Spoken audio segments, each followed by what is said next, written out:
Hello, dreamers, and welcome back to the Dreamer's Vault. Tonight, I'm unlocking a story meant to keep your mind curious and your body calm. And don't worry, no mid ads. Once we begin, the story will play through without interruptions. Before we start, tell me in the comments where are you listening from tonight?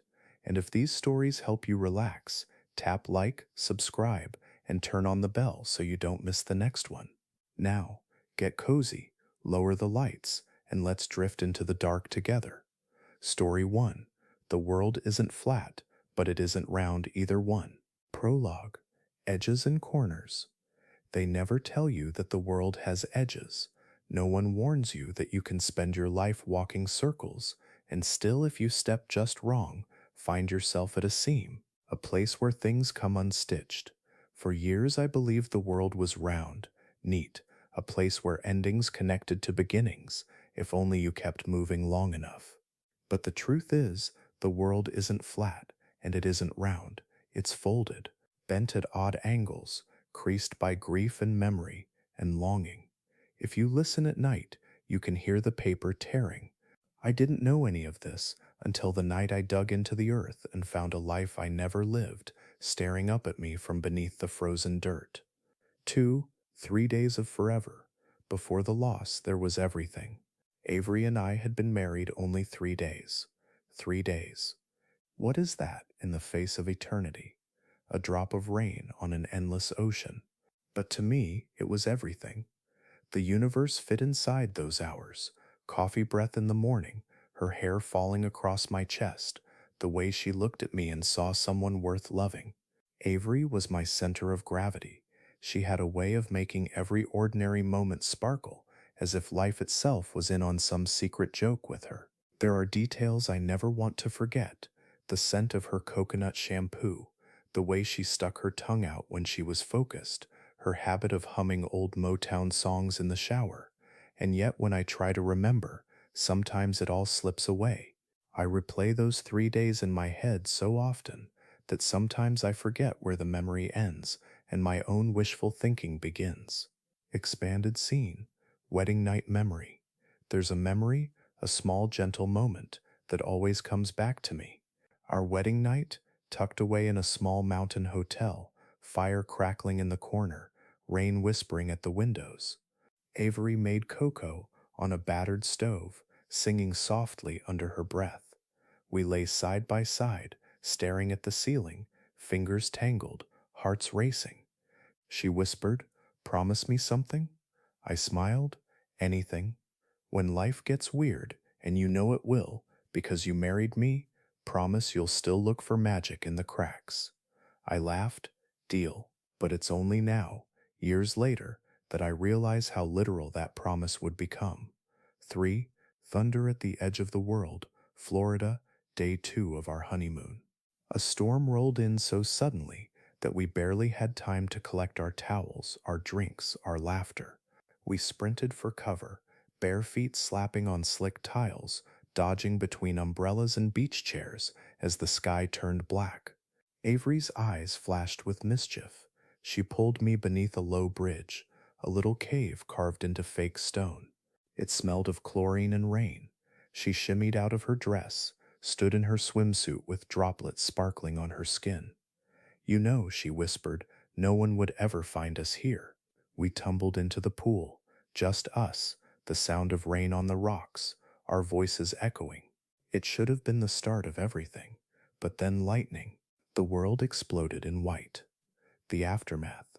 For a long moment, I floated, stunned, the echo of the strike ringing in my skull. Avery drifted, face down, her red hair fanning out in the water. I pulled her from the pool, my hands trembling, my chest hollowing out. The hotel staff ran, voices panicked, their hands useless. I begged her to wake, promised her anything, but the universe had gone deaf. When they zipped her into a bag, the world shrank to a pinpoint, a single note of grief. The last words I said to her, "I don't remember. Sometimes I think I do, but it's just wishful thinking." 4. What grief leaves behind. Grief is an ocean. Some days you float, other days you drown. I drowned for a decade. Her things gathered dust in our apartment, the wedding dress in a closet, her books half open on the nightstand, notes scribbled in the margins.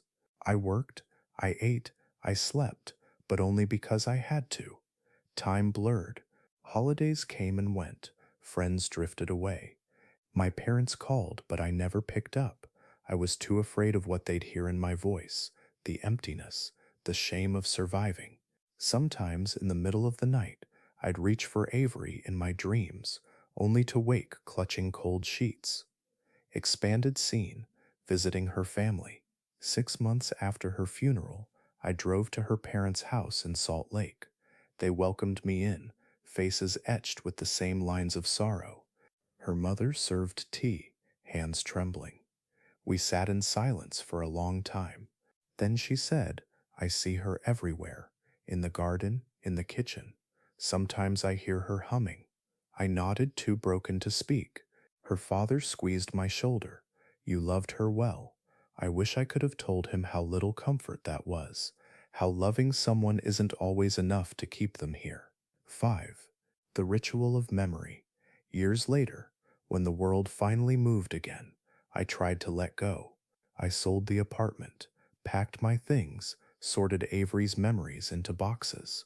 I chose 4 photos, moments that felt like anchor points in my drifting life. Late at night, I rolled them tight, slipped them into a bottle.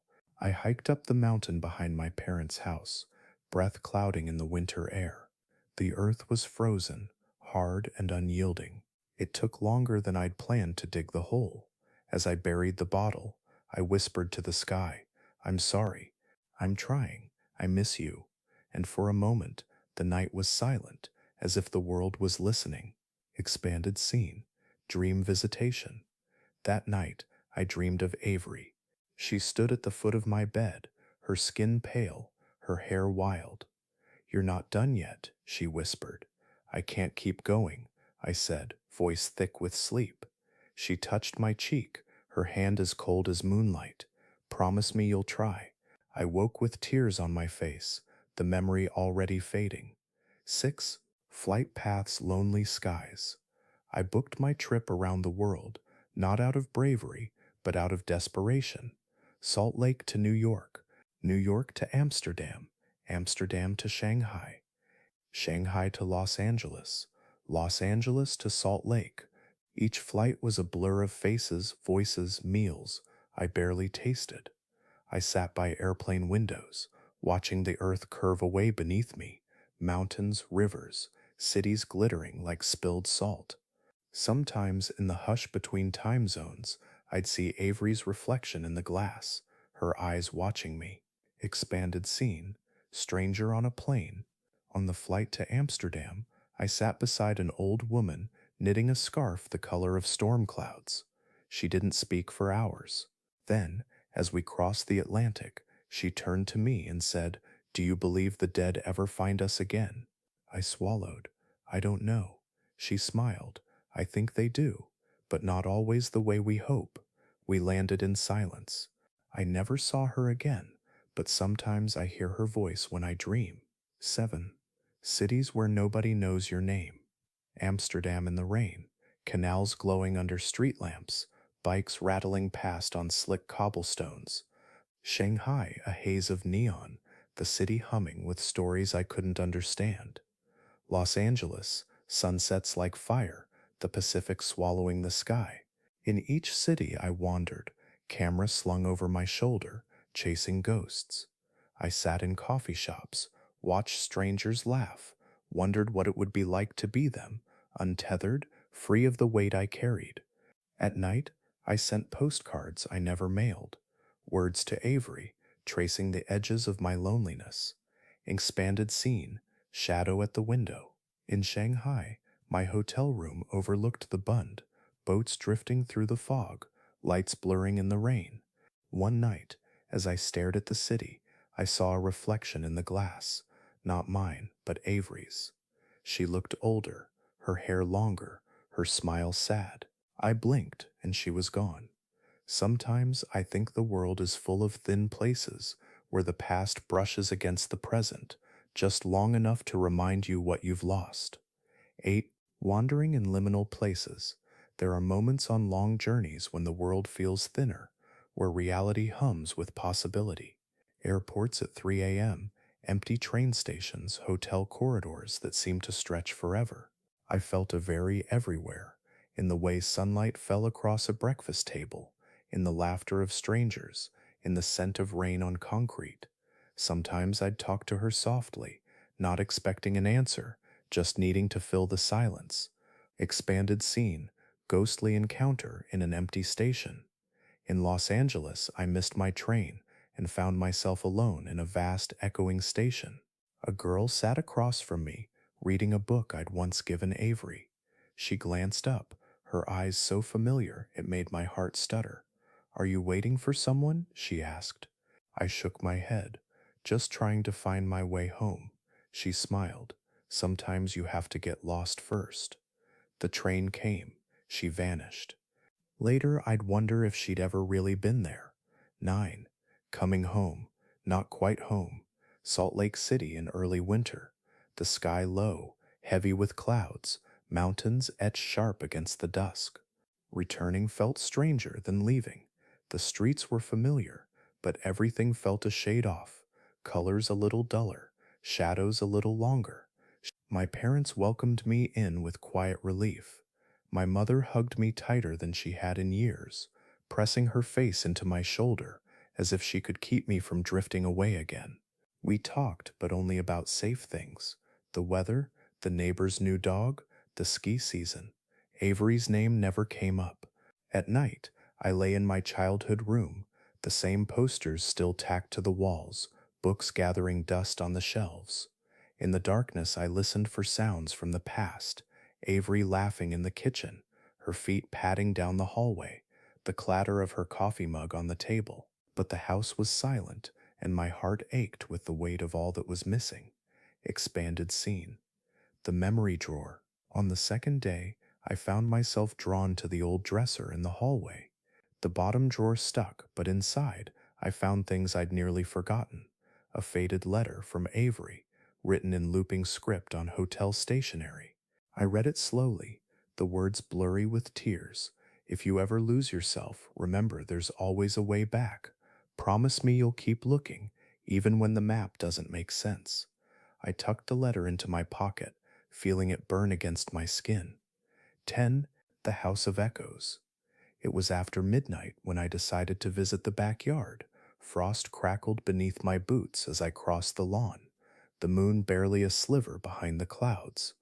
I found the old shovel in the garage and made my way up the hill, every step a whisper of memory. The clearing looked smaller than I remembered, scrub oak branches crowding in, snow patchy and half melted. I knelt and brushed the dirt away, fingers numb with cold. The bottle came free with a soft sigh, as if it had been waiting for me. I sat back, breathing in the sharp, wintry air, and rolled the bottle in my hands, watching the moonlight catch on the glass. Inside, the photos had fogged over, edges curling from damp. I pulled them free, laying them across my knee, my life in fragments, a collage of what was and what might have been. Expanded scene, the shadow at the edge. For a moment, I felt someone behind me, not a person, exactly, but the chill of being watched. I turned slowly, the shovel clutched tight. But there was nothing, just the tangled trees, the hush of distant traffic. Still, I felt the weight of eyes on my back all the way down the hill. 11. The unraveling it started with the photographs. At first, I thought I was tired, jet lag, too many sleepless nights. But there she was, Avery, smiling with my parents at Christmas, her hand on my shoulder. Another photo, Avery and me, standing in front of a house I'd never seen. I flipped through the stack, my heart racing. In this world Avery had never left. My life branched and blurred, possibilities overlapping. I sat in the cold grass, moonlight painting everything in shades of silver, and wondered if I'd finally lost my mind. Or if, somehow, I'd slipped into a place where the world folded back on itself, where the lines between was and is, between grief and hope, grew thin as spider silk. Expanded scene, dreaming the folds. That night, sleep came in fits. I dreamed of hallways with too many doors, each one opening onto a different memory, a birthday party, a hospital room, a honeymoon that never ended. In some, Avery was there, her laughter bright, her eyes shining. In others, she was a shadow at the edge of sight, always walking away.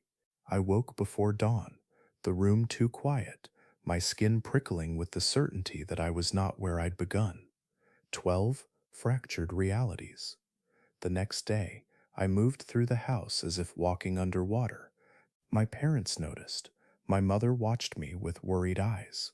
"Are you okay?" she asked over breakfast, her hands fidgeting with her mug. I wanted to tell her everything about the photos, the feeling of being unmoored. Instead, I said, "Just tired." "Too much travel." She nodded, but her gaze lingered. Expanded scene. Mirror conversation. Later, standing in the bathroom, I caught my reflection in the mirror. For a moment, my face seemed not my own. Older, thinner, eyes shadowed. Behind me, in the glass, I thought I saw Avery, her hand raised as if to touch my shoulder. I spun, heart pounding, but I was alone. I leaned on the sink, breathing hard, and whispered her name into the echoing silence. 13. In the folded world, it wasn't just the photos.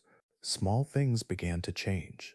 My favorite mug missing from the cupboard, replaced with one I'd never seen, a book on the nightstand, my handwriting in the margins, notes I had no memory of writing. I began to keep a journal, tracking the shifts, trying to draw a map through the maze. One night I found myself walking streets that felt wrong, houses the wrong color, streetlights flickering at odd intervals. At the corner, I saw a man standing beneath a broken lamp, his face hidden in shadow. He nodded as I passed, as if we shared a secret. I walked faster, my breath visible in the cold air, trying to remember how to get home. Expanded scene. The library that wasn't there. On a whim, I visited the city library, a place Avery had loved. Inside, the shelves seemed endless, stretching into dim-lit alcoves. I wandered for hours, touching spines, listening for her laughter among the stacks. At the back, I found a book, a volume of poetry, with a pressed daisy inside. The inscription read, "To A for all our beginnings and ends." J. My hands trembled. I set the book back and fled into the cold. 14. Midnight at Dee's Diner. Dee's Diner. Open all night, bright lights cutting through the gloom. I slid into a booth, ordered coffee from a tired waitress with silver hair and gentle eyes. At the counter, an old man hummed, tapping his spoon against a chipped mug. I stared out the window, watching snowdrift beneath the streetlights. Behind me, a jukebox played a song Avery used to love. I closed my eyes, letting the melody wash over me, feeling the world tilt and settle into a shape I almost recognized. Expanded scene. The stranger at the next table. A man sat across from me, his face oddly familiar. He smiled, as if we'd known each other all our lives. "You look lost," he said. I nodded, unable to find my voice. He leaned in, his voice soft. "Sometimes the world folds over on itself. Edges meet where they shouldn't. Grief tears little holes, lets things slip through." I blinked, and he was gone. Just an empty seat, a mug of untouched coffee cooling in the light. 15. The time capsule's secret. The bottle still sat on the table when I got home. I unrolled the photos again, studying every detail, the way Avery's hand rested on my arm, the way my parents smiled at her. On the back of one photo, a line of text in my handwriting, "Remember what we promised." I stared at the words, trying to recall when I'd written them. A shiver ran through me. In another life, had we promised never to let go? Had we promised to find each other no matter how many worlds lay between us? 16. Ghost roads and shadow selves. Late one night, restless and unable to sleep, I wandered the empty streets near my parents' house. The city felt hollow, as if I were the only one awake. Streetlights painted long shadows across cracked pavement, my footsteps echoing in the chill air. Every turn brought deja vu, a mural I'd never seen, a convenience store with a different name, the faint sound of music drifting from a block where there should have only been silence. I let myself drift, following nothing but my own unease. At a crosswalk, I paused, watching headlights slide by like memories. A car passed, a shape I half recognized. In the back seat, I caught a glimpse of someone with auburn hair, face turned toward the window, eyes catching mine for an instant. Avery? But the car was gone before I could move, leaving me blinking under the hard glow of a sodium lamp. Expanded scene. The playground. I found myself at the old elementary school playground, frost sparkling on metal swings and the black top. It had been a place of laughter, but now it was empty, haunted only by the wind and my thoughts. I sat on a swing and closed my eyes, letting the cold seep into my bones. I remembered the day Avery and I had brought hot chocolate here in the snow, her breath fogging in the air, her gloved hand squeezing mine as we watched kids tumble down the slide. We'd talked about bringing our own children here someday. The ache in my chest was deep, but softer than before, the pain dulled by the passing years, by the possibility that somewhere in some version of the world, that future still existed. I rocked gently, letting the creak of the swing chain lull me, the memory both comfort and torment. 17. Letters never sent. I started writing letters to Avery. Some nights I filled pages with things I wished I could tell her about the trip, the cities, the strangers, the sadness that never left. Other nights I could only manage a few words. I miss you. I don't know where I am. I hope you're okay, wherever you are. I didn't know what to do with the letters, so I kept them in a box beside the bed, their weight growing night by night. Sometimes I imagined her reading them, her gentle voice in the dark, her fingers tracing the ink on the page. Sometimes I dreamed she wrote back. In those dreams, her handwriting was unchanged, looping, careful, full of hope. You're not alone. I'm looking for you too. 18. The second self. A week after my return, I saw myself again. I was coming out of a grocery store, arms full of groceries I didn't really need, when I caught sight of a man across the parking lot. He walked with my gait, wore my coat, even carried the same nervous tension in his shoulders. He didn't see me, or maybe he did, and chose to look away. For a moment, I felt untethered, like I could float up and away from my own body. Who was I, if not the man I saw reflected in other people's eyes? Who was I, in a world that seemed to hold infinite versions of me? I drove home in silence, the hum of the engine louder than my thoughts. Expanded scene, the therapy session.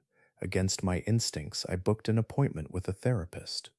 She was kind, soft-voiced, her office filled with green plants and the scent of tea. I told her everything, or almost everything. I spoke of grief, of travel, of losing myself, and maybe finding another self along the way. She listened, nodding, her hands folded in her lap. Sometimes loss fractures us, she said. We become strangers to ourselves. Sometimes the only way back is through the things that don't make sense. I left her office lighter, but the shadows still clung to me, old friends in a world of shifting walls. 19. The house on Fair Oaks.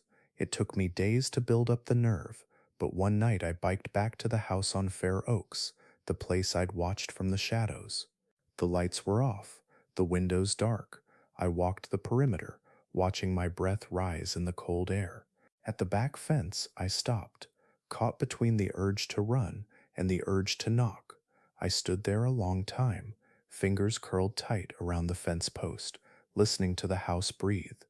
A dog barked in the distance, and for a moment I imagined Avery's laughter floating out to me, the sound of a life that might have been mine. I whispered her name, just once, and walked away. Expanded scene. The message in the snow. That night, as I trudged home, snow began to fall in thick, silent flakes. I paused beneath a street lamp, watching the flakes settle on my coat.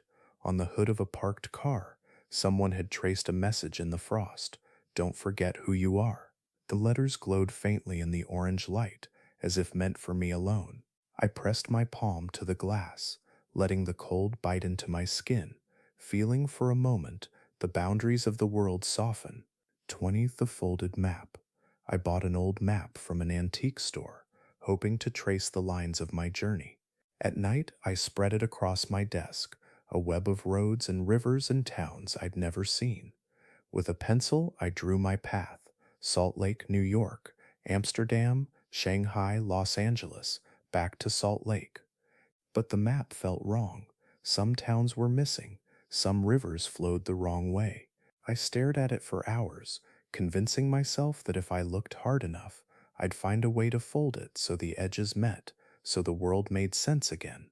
But every crease only made things stranger, the map more unreadable, the distance between here and there stretching out of reach. Expanded scene: the old woman in the store. On my way out of the antique shop, the old woman behind the counter called after me. "Looking for something lost?" she asked. I nodded, unsure what to say. She smiled, sad and knowing. "Sometimes things come back. Sometimes they come back changed. Be careful what you wish for, dear." Her words echoed in my ears all the way home. 21. A dream of reunion. I dreamed of Ivry again. This time we were together in a place I didn't recognize. A house by a lake, fog drifting across the water, the smell of pine and wet earth. She sat beside me, on a dock, her feet bare and dangling above the ripples. We didn't speak. We didn't have to. Her hand slipped into mine, warm and solid, more real than anything I'd felt in years. The sun rose slowly, painting the world gold and pink. I wanted to stay there forever, in that gentle, perfect silence. But I woke with tears on my cheeks, the dream fading like mist. 22. Haunting the edges days blurred into nights. I walked the neighborhoods of my childhood, retracing the same blocks again and again, as if repetition could bring comfort or answers. The city felt wrong in ways that were hard to describe. A bus stop on the wrong corner, a bakery where there should have been a florist, neighbors whose faces were almost right, but not quite. Sometimes I'd pass people I knew, old classmates, teachers, friends, and they would greet me with a smile, but there was something blank behind their eyes, as if I was a face in a dream they half remembered. I wondered if I was haunting their world, or if they were haunting mine. 23. The library that wasn't there. One cold afternoon, craving the solace of old books, I walked to the library I had loved as a teenager, but the building was gone, replaced by a sleek, glass-walled cafe where strangers tapped at laptops, their faces blue-lit and distant. I wandered inside, breath clouding in the warm air, and tried to remember the smell of dust and paper, the sound of turning pages, the comfort of Avery's head on my shoulder as we shared a battered novel in the back row. I ordered coffee I didn't want, sat by the window, and watched snow swirl in the street outside. I wondered if there was a version of me, somewhere, who still had that library, who still had Avery. 24. Notes in the margins. That night, unable to sleep, I dug through boxes of books in my parents' basement. I found one that Avery and I had read together, a battered old copy of The Wind in the Willows, her favorite. Inside the back cover, I found something I didn't remember, a note in her handwriting dated 6 months after her death. "Come find me, sweetheart. I'll wait by the water." My heart pounded. I turned the page over, looking for more, but the rest of the book was empty. The next morning, I went to the old pond at the edge of town, where we'd skipped stones on long summer evenings. Mist clung to the water, the world silent, but for the distant croak of frogs. I waited for hours, watching the surface for a sign, but the only thing that broke the stillness was the trembling of my own hands. 25. Small, impossible things. The world grew stranger, or perhaps I did. Once, while washing dishes, I glanced at the clock. It read 6:14. I blinked, and it was 6:07. Another time, I poured milk into my coffee, and it curled in the cup in the shape of a question mark. At the grocery store, a cashier handed me change in coins that felt too heavy, embossed with dates and symbols I didn't recognize. My reflection in the bathroom mirror sometimes flickered a fraction behind my movements, eyes a shade lighter or darker than I remembered. I began to wonder if this was what madness felt like, or if I was finally seeing the world as it really was, full of cracks and seams and places where time folded back on itself. 26. The phone call. Late one night, as rain tapped softly on my window, my phone buzzed. No one ever called me this late anymore. I answered on instinct, my voice hoarse and uncertain. For a moment, all I heard was breathing, then a woman's voice, familiar, trembling. Aiden, my heart stopped. It was Avery's voice, as real as it had ever been. But she was crying. I can't find you, she whispered. I keep trying, but you're always just out of reach. Avery, my own voice was shaking. Where are you? Static filled the line, then her voice again, fainter, as if coming from very far away. Don't stop looking for me. Promise me I'm so tired, but I'll keep trying too. The call cut out, leaving only the echo of her words and the pounding of my heart. I sat in the dark for hours, clutching the phone, afraid to move, afraid to hope. 27. The mirror. The next day, I couldn't shake the sense that I was being watched. Every mirror felt like a window, not just into my own life, but into 1,000 others. Once I caught a glimpse of Avery behind me, her face pale and sad, her eyes searching for something. I spun around. The room was empty, but her perfume lingered, faint and impossible. I whispered her name, my voice trembling, and for a split second, my reflection smiled with her mouth. 28. A reunion, almost the anniversary of Avery's death, approached. I found myself at the cemetery, standing by her stone, the ground hard and cold under my feet. The wind picked up, carrying with it the scent of rain and cut grass. I closed my eyes and let myself remember the way she used to dance in thunderstorms, barefoot and fearless. A hand brushed my shoulder. I turned, expecting to see my mother, but the cemetery was empty. Still, I felt warmth linger, like sunlight breaking through clouds. 29. The Infinite Road. One evening, desperate for clarity, I got in my car and started to drive. I followed back roads out of the city, past fields and old barns, until the houses grew sparse and the sky opened up. I drove until the world felt thin, until I wasn't sure if I was moving forward or simply cycling through the same patch of night over and over. Headlights flashed in the rear view, then vanished. Radio static filled the car, a melody half remembered. I pulled over by a lonely dark lake, the water black and bottomless. I shouted Avery's name across the water, the sound swallowed by the vastness. Somewhere in the darkness, I thought I heard her call back. 30. The promise I made. A promise kneeling in the midnight grass. I would not give up. I would keep searching, even if the world bent and broke around me. Somewhere in some version of the world, Avery waited. Maybe she was lost too, searching for me through shattered mirrors and folded maps. Maybe love was the only thing strong enough to hold us together across the rifts in reality. I pressed my palm to the ground, feeling the earth's steady heartbeat. I'm coming, I whispered, voice steady for the first time in years. I'll find you. And as I spoke, the stars seemed to flicker in answer, as if the universe itself had heard my vow. The last crossing. The next days passed in a kind of trance. I began to dream of water, a wide, misty lake, endless and silent, always just before dawn. Sometimes I stood on one shore, Avery on the other, her form blurred by distance and fog. I would call out to her, my voice muffled, as if the air itself was thick with memories. Sometimes in those dreams, she would step onto the water, walking slowly toward me, her hair loose, her eyes shining with tears and laughter both. She never spoke, but the look on her face told me everything I needed to know. She was waiting. She was lost. She was trying, just like I was.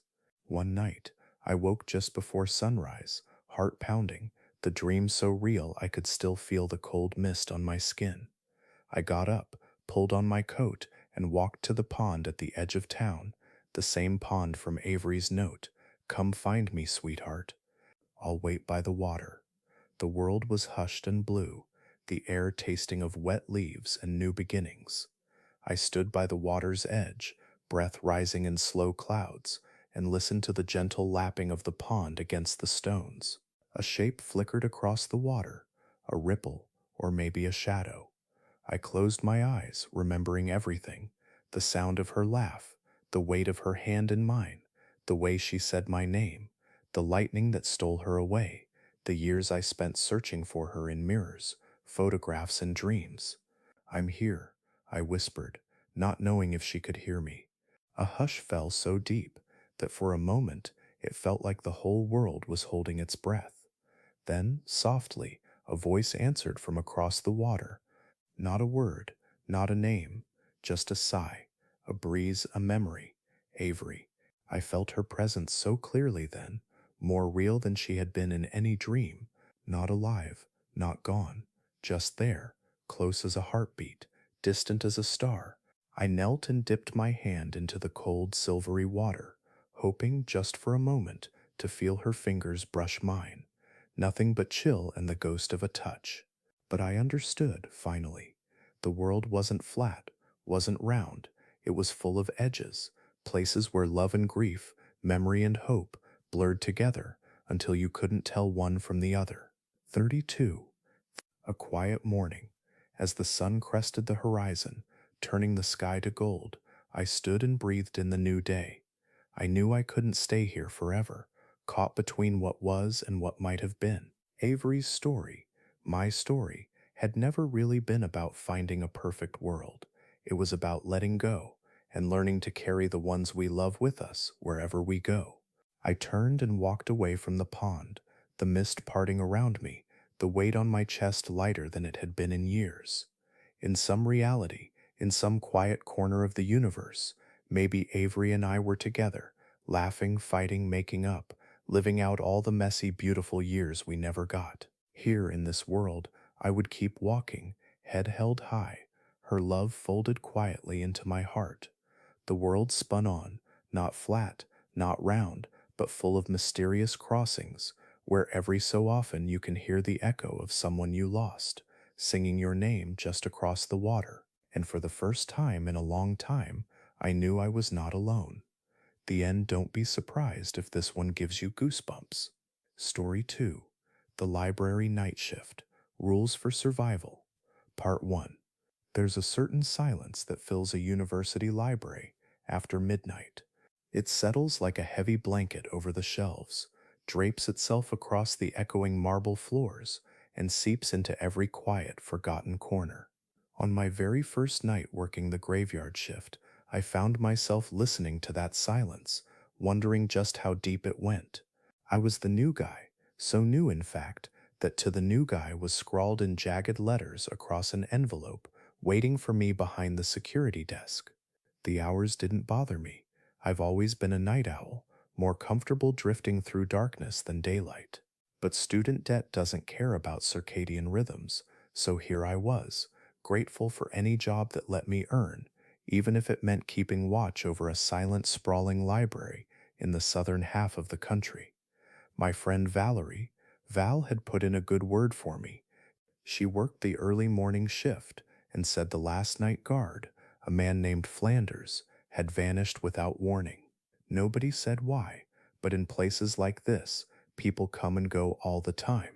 The only thing that mattered was the hours, midnight to 4, just enough to pay my rent and keep me afloat. It sounded perfect.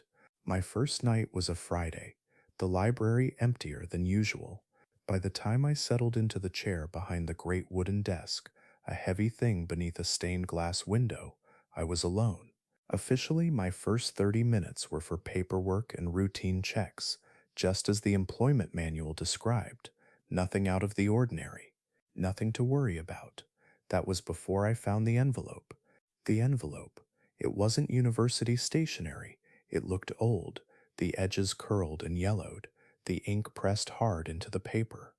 I thought it would be more rules, more bureaucracy, another list of tedious procedures, but when I tore it open, I found only a single sheet of legal paper, covered in the same harsh handwriting as the envelope. The words were strange, urgent. Dear new guy, do not throw away this list under any circumstances. This is your Bible, your map, and your survival guide, all in one. I didn't have to leave this for you, but I hope it will shorten your learning curve. The rules in this document are not optional. They aren't suggestions. They are a code you must follow, or some terrible things can happen. If you get through this first night, I'll leave more rules for you tomorrow. The rules I read each rule carefully, feeling a chill trace my spine as I went down the list. Rule 1. Never look at the hallway safety mirrors in the basement corridor. Keep your eyes low and walk swiftly. Rule 2. You will encounter an unfathomably tall man in a gray suit. Do not look at his face. Answer any question he asks with "No, sir," and he will go away. Rule 3. Stay out of the atrium from 2:15 to 16 every night. It's better if you don't see it. Rule 4.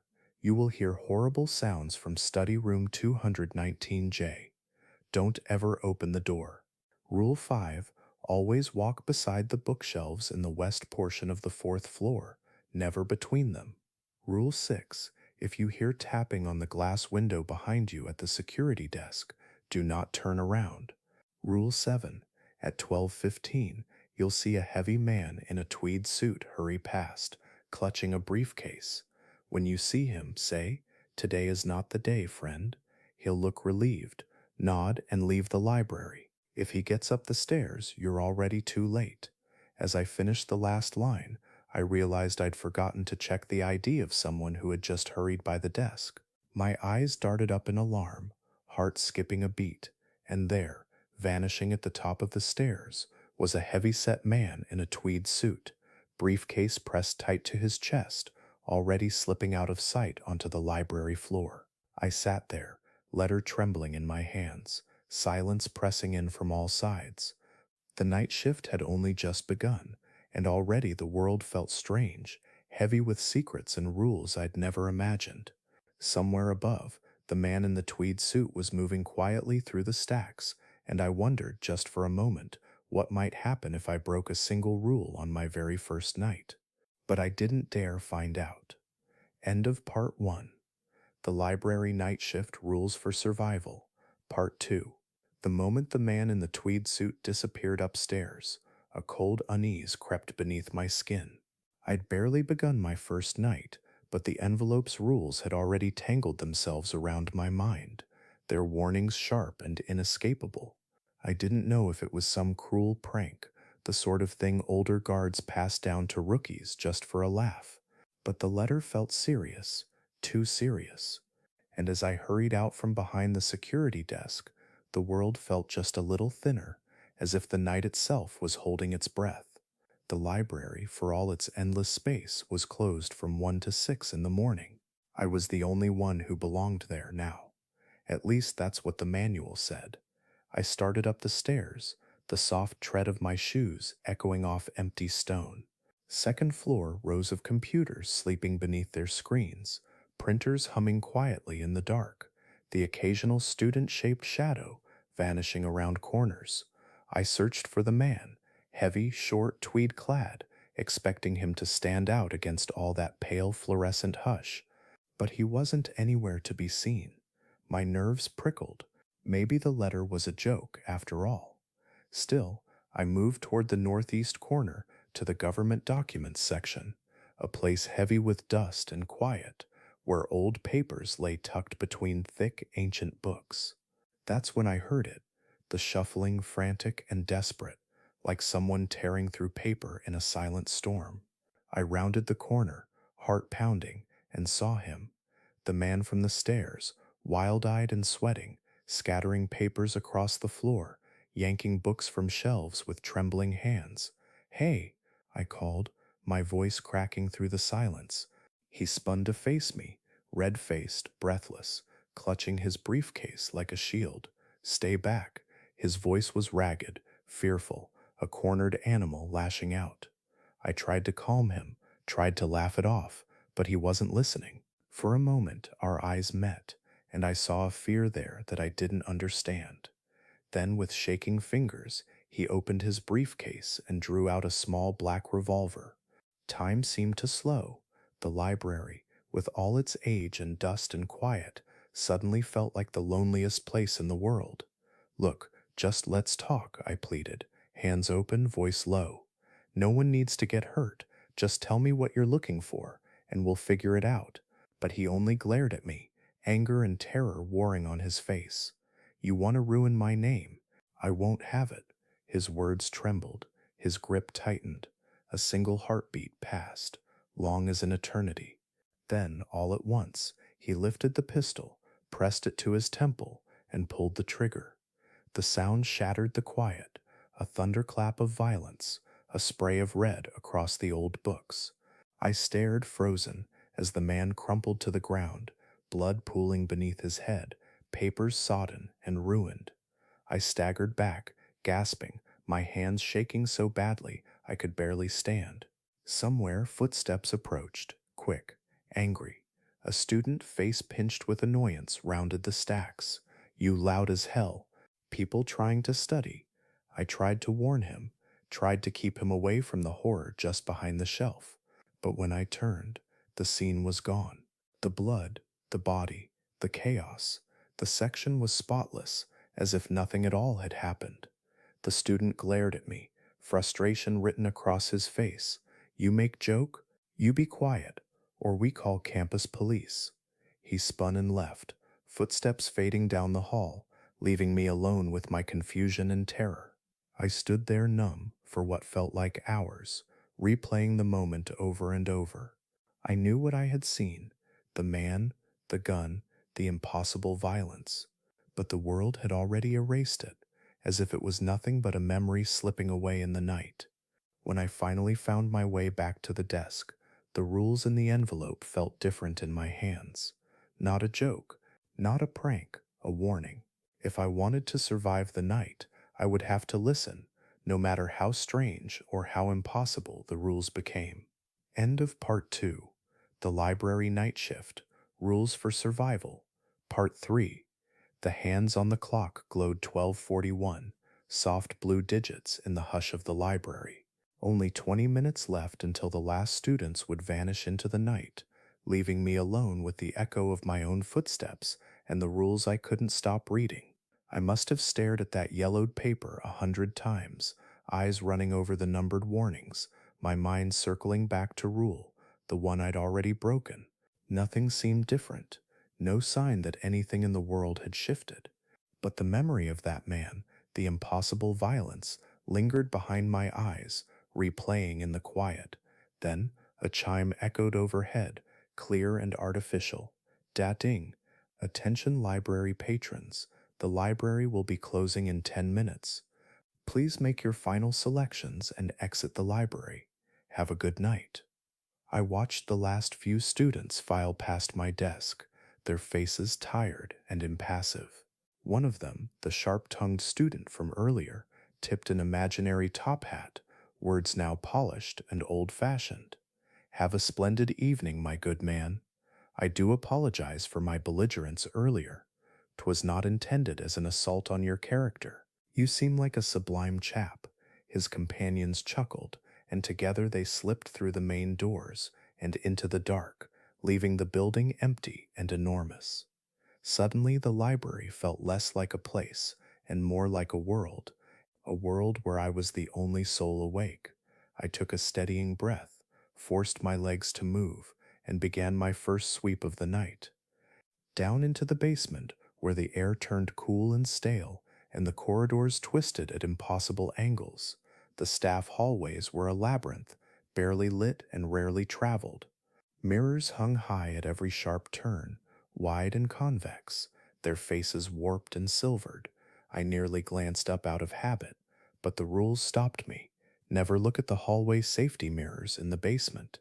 So I kept my eyes low, my steps quick, my presence nothing more than a shadow slipping past. Nothing happened. No sudden noise, no brush with another soul. Just a long, silent walk through the dark until the corridors opened onto a wide, fortified area I'd only heard about. The State Historical Society's stronghold, a vault within a vault. I didn't linger. As I turned to make my way back, my heart suddenly stilled. From around the corner, a sound, a slow, ragged breath, impossibly deep, pulled from a chest too large to be human. Hello? My voice was small, barely more than a whisper. Nothing answered, only those heavy, uneven breaths echoing off the stone. I froze. Every instinct screamed at me to look up, just a quick glance at the mirror, just enough to see what waited around the bend. But the rules were clear, and after what I'd witnessed earlier, I clung to them like a lifeline. So I moved, head bowed, eyes to the floor, stumbling blindly around the corner. The hallway was empty. Nothing but silence now, heavy as sleep. 1 point for the rules. I made my way up to the second floor, heart still thumping, nerves jangling in my fingertips. The sweep was mercifully uneventful, just the steady drone of computers and the faint hum of electricity. On the third floor, a bat swept overhead, its wings whispering above me in the gloom. I jumped, let out a quiet curse, then laughed at myself. Even the wildlife here seemed to favor the midnight hour. Finally, I was climbing the steps to the fourth floor, thoughts drifting, when a new sound shattered the quiet. A door. The main doors echoed open below. Those doors should have been locked, deadbolted from the outside for almost an hour. I moved slowly, careful and silent, hugging the wall as I crept down toward the atrium. At the last flight of stairs, I stopped, breath caught in my throat. There, at the base of the stairs, I saw two thin gray poles, not poles at all, legs, long, impossibly long, clothed in a suit the color of fog. Even from my place at the top of the stairs, I could only see up to the thing's chest. The rest vanished into shadow, as if the world itself couldn't contain its height. I pressed myself against the wall, willing myself not to make a sound. Then that voice, low sonorous, a deep baritone that shook the air. I know that you are up there. I froze, every muscle tight as wire. Are you afraid? The rules came rushing back. Answer any question with no sir, and he will go away. I forced the words out, soft and trembling. No sir. A pause. The air thickened, heavy with menace. Then you're fucking stupid. Are you fucking stupid? My voice barely more than a whisper. No, sir. Would you like to see my face? My lips moved without thinking. No, sir. The silence grew, a heavy, oily silence. Blood began to pool at the cuffs of his suit, dripping from his hands, splashing the linoleum. I stared, transfixed by the slow crimson drops. Then, without another word, the tall man turned and walked away, his footsteps soft and final. I waited until I could breathe again, checked my watch, 3:03 a.m. The library was mine once more, but the feeling of being alone had never felt so heavy or so uncertain. End of Part 3. Part 4. Finale. The library was quieter than ever, the kind of hush that feels too deep, like all the world is holding its breath. I sat at the edge of the staircase, my chest tight, breaths echoing in the empty dark. It's strange how vulnerable you feel when you realize there are things moving through your life you can't understand, things you can't reason with or send away. The only comfort was that stupid piece of paper, the list of rules that had already saved me more than once. Okay, I thought that was terrifying. But I was still alive. I'd faced the tall man and walked away untouched, just like the letter promised. And at every turn, the letter's advice had been precise, uncomfortably accurate. I could do this. I checked my watch, 3:21 a.m. I made my way back to the security desk, feeling the vast emptiness of the library wrap around me. The rules were all there, each one cold and sharp in my mind. Rule the mirrors in the basement. Rule the tall man. Rule the forbidden time in the atrium. Rule the closed study room. Rule the shadowed shelves. Rule a faint tapping sound behind me, soft at first, almost delicate, like fingernails on glass. I paused, halfway through reading the letter. At first, I thought it might be a twig against the window, just the wind, but the tapping grew sharper, more insistent, as if someone or something stood just inches behind the glass, calling me with every steady, frantic click. My hands started to turn, the urge to look back almost overwhelming, but I stopped. The rules rule if you hear tapping at the glass window behind the security desk, do not turn around. The tapping became wild, rapid, almost angry. I could hear the desperation in it now, as if whatever pressed against the window was begging to be noticed, begging for a single glance. No, I thought, not tonight. I stood calmly, walked around the desk, and sprinted for the stairs. My heart pounded as I reached the second floor, adrenaline carrying me far from that glass and whatever waited behind it. I found a quiet corner, sat down, and just let the relief settle in. For a moment, I felt almost proud. I'd finally done what every horror movie character fails to do. I'd simply walked away. The clock read 3:53 a.m., almost there. I survived the strangest night of my life. All that was left was to return my work polo to the employee cabinet in the basement, a small rule, hardly worth breaking protocol on my first night. I made my way down the familiar stairs, the relief of a shift completed warming my bones. I even glanced at the window as I passed, empty, just my own reflection staring back, pale and tired. The basement corridors were quiet, the air close and heavy. Only a few feet left to go, and I could already imagine the freedom of the outside air. My eyes drifted up and froze.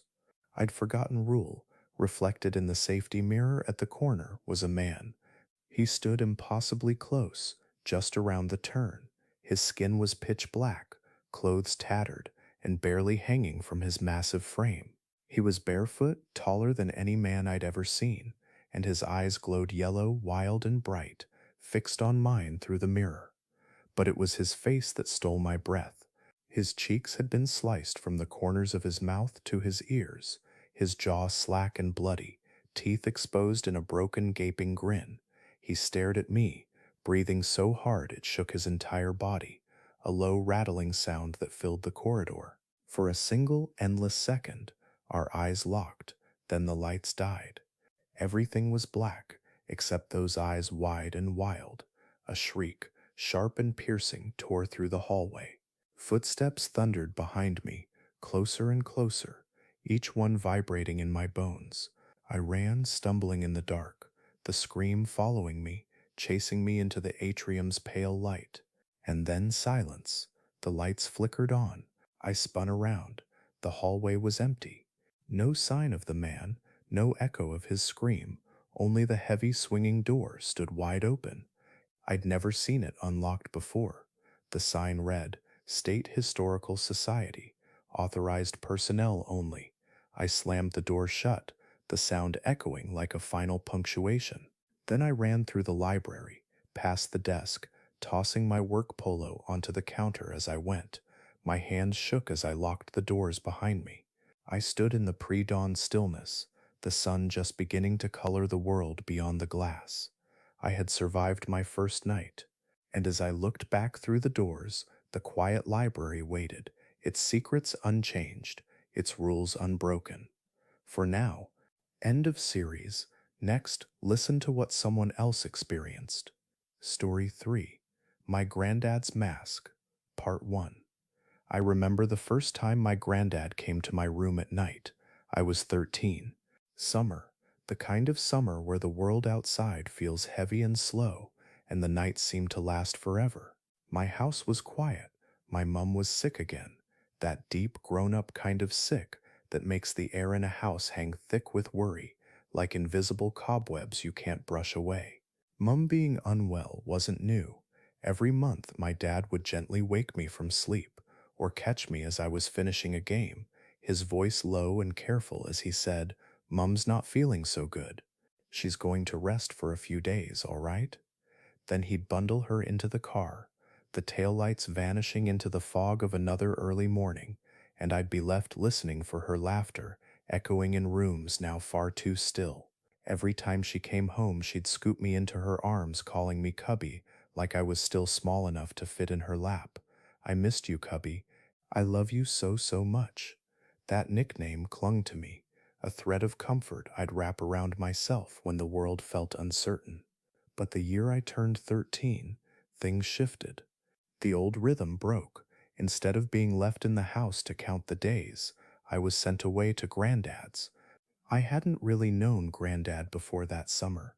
He lived alone, on the very edge of the new forest, in a battered cottage where the wind was always howling and moss crept silently over the old roof tiles. Granddad himself was as ancient as the cottage, big, broad-shouldered, with a beard like wild snow and a Sheffield accent rough as gravel. He hardly ever spoke, sometimes only a grunt when asked a question, or a sigh so deep it felt like it was coming up from the bones of the house itself. I told myself I wasn't afraid of him anymore, but as Dad left me at the weather-beaten doorstep, the car rumbling away and the countryside swallowing the last echo of his engine, my heart was a jittery thing inside my chest. Granddad's shadow filled the open doorway. I could smell the sharpness of wood smoke and something older, something animal, in the chill air behind him. The cottage at the edge of the forest. Inside, the cottage felt older than anything I'd known. The ceilings pressed low overhead. Faded carpets coughed up puffs of dust at every step. There was hardly any furniture, a sagging armchair, a creaky wardrobe, a bed with iron posts that groaned if you sat on it too hard. Even the bathroom seemed haunted, black mold climbing the wallpaper in thin, winding vines. It felt damp everywhere, like the walls remembered rain that had fallen decades before. My bedroom was tucked away at the far end of a crooked hallway. The first time I saw it, my heart dropped. There was just enough space for the bed, a wardrobe, and a battered chest of drawers with iron handles cold as river stones. The only window overlooked the tangled garden, where birch trees bent in the wind, their leaves whispering secrets into the darkness. I don't remember the days much. They slipped past in a gray blur. The hours spent staring at my phone, fighting for a single bar of reception, trying to distract myself from the feeling of being watched by the walls themselves. Granddad kept mostly to the lounge, the drone of his TV muffled behind a door that never quite shut. But the nights I remember. The first visit, the first night, I lay in bed, staring at the cracked ceiling. Shadows crawled across the walls, twisting with every breeze that rattled the branches outside. I could hear my own heartbeat slow and heavy in the darkness. Somewhere past midnight, I drifted into a shallow sleep. And then I woke. The air was cold, sharper than before. The world felt different, brittle, as if I'd slipped into a place where things had edges. I checked my phone. 2:08 a.m. The silence was so deep I could hear the blood in my ears. I lay still, eyes open, waiting for sleep to come back and rescue me. But instead, I heard it, a floorboard shifting out in the hallway. Soft, deliberate. Then another, the sound of someone moving with great care, trying not to be heard. A chill crept over my skin. I pulled the blanket higher. In the corner, moonlight spilled across the wardrobe, painting the wood silver and blue. I tried to believe it was nothing. The pipes, the wind, an old house shifting in its sleep. But then came the snuffling, low, animal, barely more than a breath. Something brushed softly against the bedroom door. I held my breath and lay as still as I could, pretending to be asleep, like when I was little and certain monsters only came for children who were awake. The handle turned, slow. I watched through half-shut eyes, heart thundering, and there he was. Granddad filling the doorway as if the house itself had gathered into the shape of a man. But there was something wrong with his face. Even in the shadows, even half asleep, I could tell. His head seemed swollen, the lower half bulging out, unnatural and heavy. A mask, he was wearing a thick black mask, one that covered his mouth and nose with strange straps pulled tight around his skull. It was the kind of thing you might see in a city, in a smog-choked winter, but here it felt wrong, like something meant to hide, not to protect. He just stood there, breathing slow and deep, watching. For how long, I couldn't say. Time seemed to stretch out, thin and fragile. Then, as silently as he'd arrived, he stepped back, closed the door, and vanished into the darkness. The ritual returns. We never spoke of it. Not the next morning, not the day after. I didn't tell Dad when he picked me up. But the next time Mum was ill and I was sent away, it happened again. Always the same. Granddad in the dark, the mask pressed tight to his face, silent and watching. And always I would pretend to be asleep, waiting for the sound of the door closing, for the return of silence. I convinced myself it was nothing. I grew older, but the visits never stopped. The change by my 16th summer, things were different. I started to get sick. First, it was just tiredness, bones aching, skin prickling, hunger I couldn't satisfy. Then dreams, strange dreams of running wild and fast under a purple-black sky, of bursting through the forest, driven by something hot and urgent inside me. I'd wake in sweat, heart racing, afraid to sleep again. That was when Dad came to see me. He sat by my bed, his face drawn and older than I remembered. He told me Mum was ill again, that he'd have to take her away, that Granddad would be coming. I begged him not to leave, pleaded, until my voice broke and my chest hurt from the effort. He only listened, sorrow in his eyes, waiting for the storm to pass, and then he tried to explain. A family illness, a thing passed down, Granddad had it, Mum had it, and now so did I. A thing that needed to be managed, a thing that made it dangerous for others to be near when it flared. He couldn't say more, he wouldn't. He only promised Granddad would explain. The realization, as he left, I felt the memories circling in my mind like wolves. The scratches on Mum's arms, the way Granddad would come at night, masked, always watching, never coming closer. And suddenly, I understood. It wasn't a mask. It was a muzzle. My granddad's mask. Part 2. Don't let me catch you talking about werewolves. Granddad's voice rumbled through the stillness of my bedroom, heavy and gruff, and somehow older than the house itself. He sat down on the edge of my bed with a sigh that seemed to push dust out from the ancient mattress. The weight of him made the whole bed slope toward his side, as if gravity itself bent to his will. I'd been up for hours, heart ticking time with the clock on my nightstand, watching the last faint gold disappear from the sky. Night had thickened over the house, settling in the corners, making the familiar walls seem longer, the air heavier, the world smaller and stranger. I'd seen his headlights arrive, twin moons drifting through rain-streaked glass. When Granddad entered my room, he brought the smell of wet earth and wood smoke with him, as if the forest had come indoors, as if it was following him, or maybe protecting him. I wanted answers. Needed them in the aching, half-febrile way only teenagers understand, a need that clings tight and makes every breath feel sharp and thin. So you're not a werewolf then? My voice sounded smaller than I wanted. The word werewolf felt ridiculous in my mouth, childish and weak, but it was all I could think to say. Granddad looked at me, his eyes impossibly blue, steady and unsettling, eyes that had seen far too much and maybe forgotten even more. For a moment, neither of us spoke. His face was lost in the spill of moonlight from the window, painted silver and shadow. It's not a word anyone uses, he said, his voice softening just a touch. I suppose there are similarities to what you're thinking, but it's different too. Not like in the films, not at all like that. I watched him carefully, searching for some hint of what it really was. But whatever happens to us, it happens when the moon's full, right? I felt the question catch in my throat, felt the hunger of not knowing.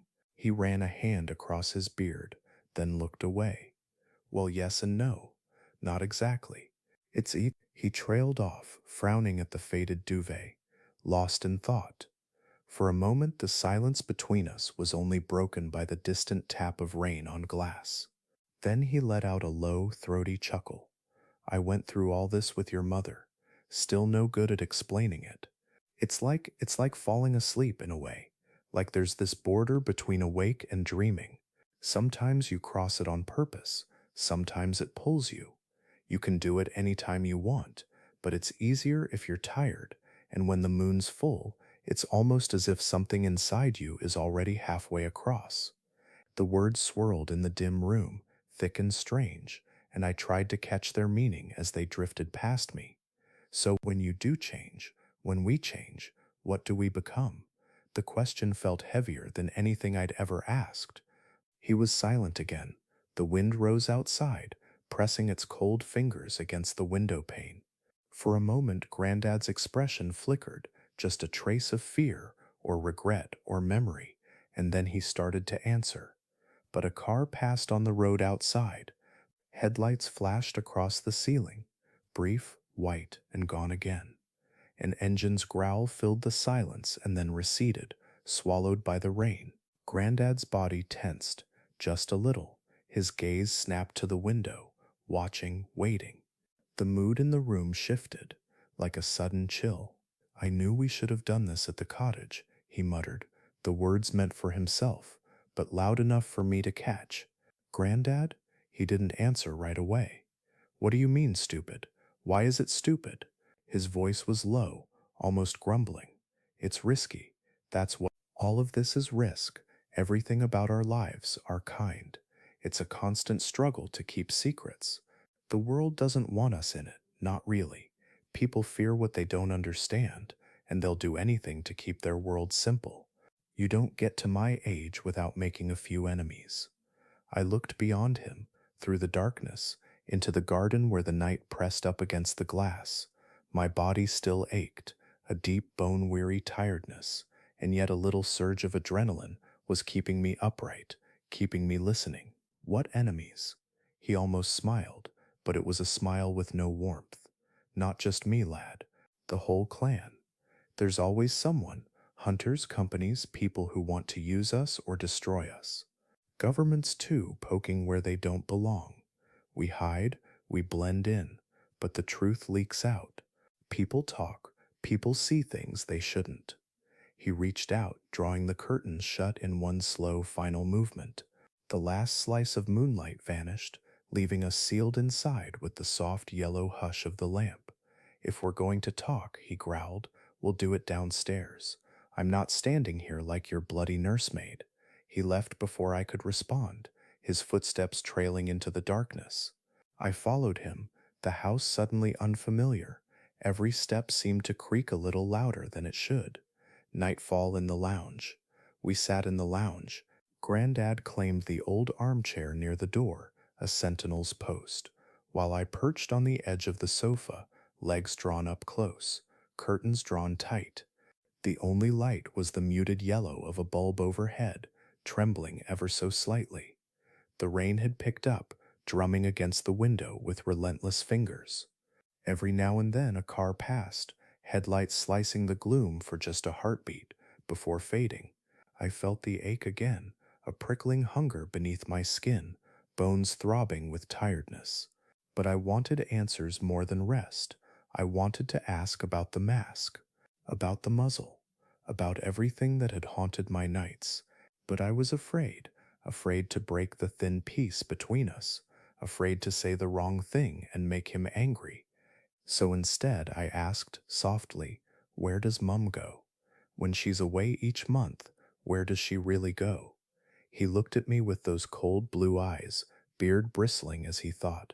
She stays with some friends of mine, old friends, part of the clan. They live deep in the forest, about 5 miles from my place. They know how to help. They showed your mum the ropes when she was your age, helped her learn to manage well the hunger.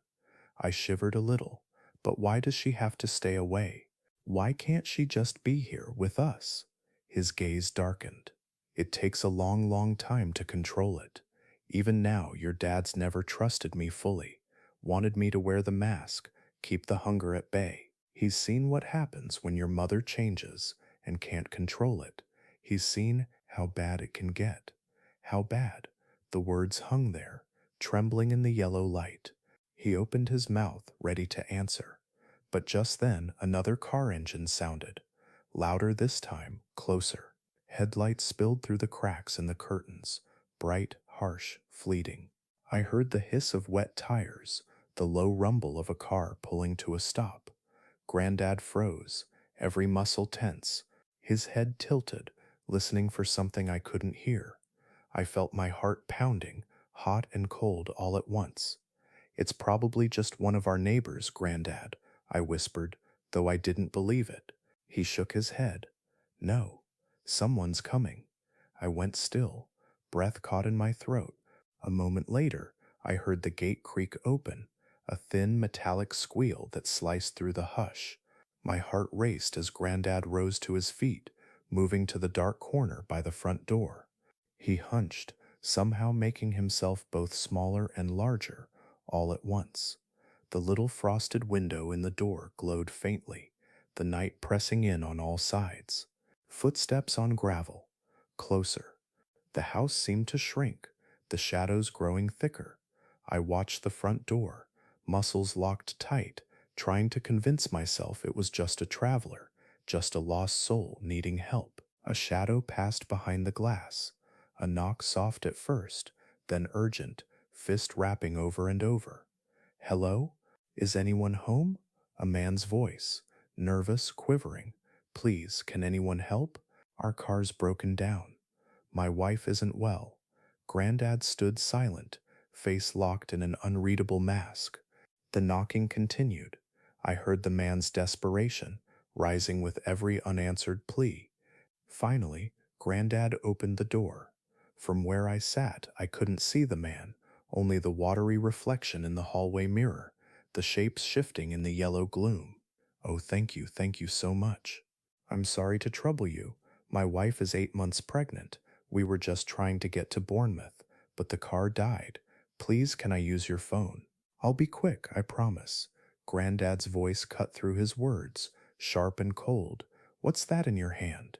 The man stammered, held up a walkie-talkie. "Oh, this? Just a walkie, in case, just for emergencies. My wife worries. I'm a worrier too." "You see," he babbled, pressing the talk button, his voice fading to a tinny echo as he reassured someone on the other end. "His wife," he said. Granddad's face barely moved, only the blue of his eyes seemed alive, shifting back and forth as if measuring the weight of the stranger's every word. At last Granddad grunted, "Come in, but make it quick." The man entered, smaller than Granddad by half, soaked from the rain, glasses streaked with water.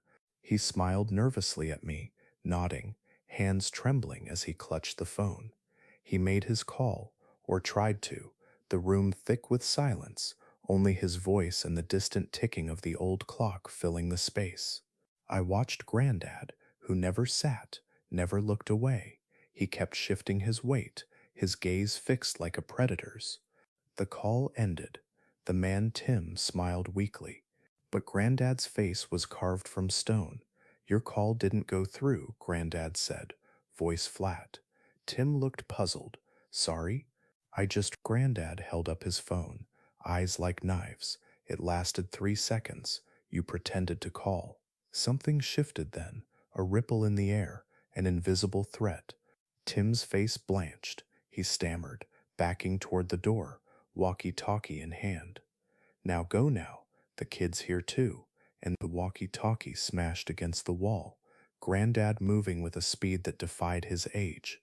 His hands closed around Tim's head, huge, rough hands, hands that could break tree branches or mend engines, hands that could a sickening crack.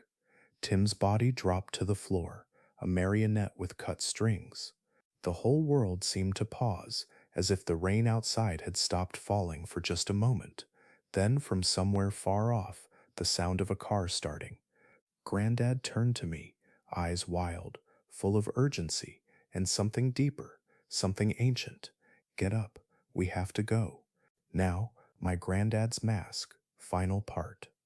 I sat on the old sofa, lost in a haze, my mind stunned, my body cold and rigid, the world outside roaring with rain and night.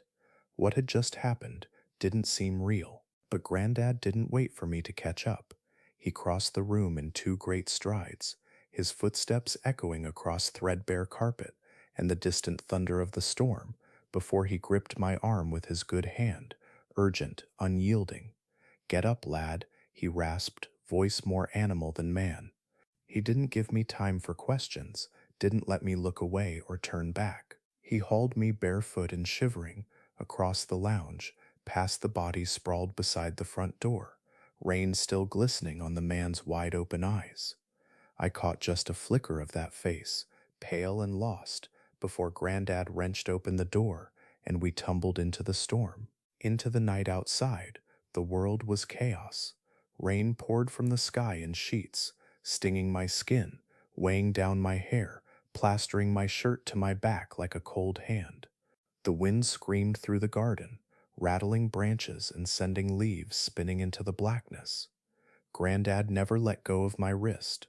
I stumbled beside him, barefoot on the wet gravel, sharp stones biting into my feet. My heart was pounding out a wild, frantic rhythm. I wanted to shout, ask him who those people were, why we were running, what was happening, but there was no time, no time for words, only the thunder and the rain and the sound of my own breath in my ears. We barreled through the open garden gate and onto the narrow lane, the rest of the world swallowed in darkness. The only shape in the night was Grandad's Land Rover, a hulking shadow at the edge of the drive. He fumbled for his keys with blood-stained fingers, cursing low under his breath, hands shaking from pain and cold. He dropped the keys to the gravel, and for a split second, time seemed to freeze, just the sound of rain and the throb of my pulse, the hush before the storm returns. Then he bent, snatched the keys up, and shoved me toward the passenger door. That's when I saw it, a tiny red dot gliding across Grandad's chest. My voice cracked through the storm. Grandad? He didn't hesitate. He dropped low, and a split second later, a crack of gunfire split the night. The Land Rover's wing mirror exploded, glass spraying into the rain. Shit, Grandad roared. Get in and stay down. I dove inside, slamming the door, heart hammering.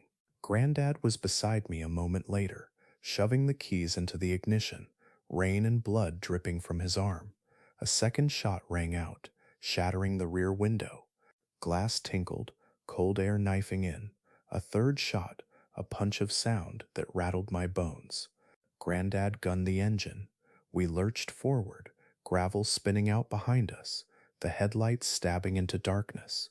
The fourth and final shot was different, closer, sharper. Grandad cried out, the Land Rover swerving right before he muscled it back onto the lane. I twisted, horrified, and saw his hand clamped to his shoulder. Blood soaked his sleeve, a dark spreading shadow. Grandad, Grandad, are you? I'm fine. His voice was steel, raw and fraying. Just keep your head down. Flight. We drove through the night, headlights carving thin rivers of light between hedgerows and dripping trees. The heat in the Land Rover was turned up high, but I couldn't stop shivering.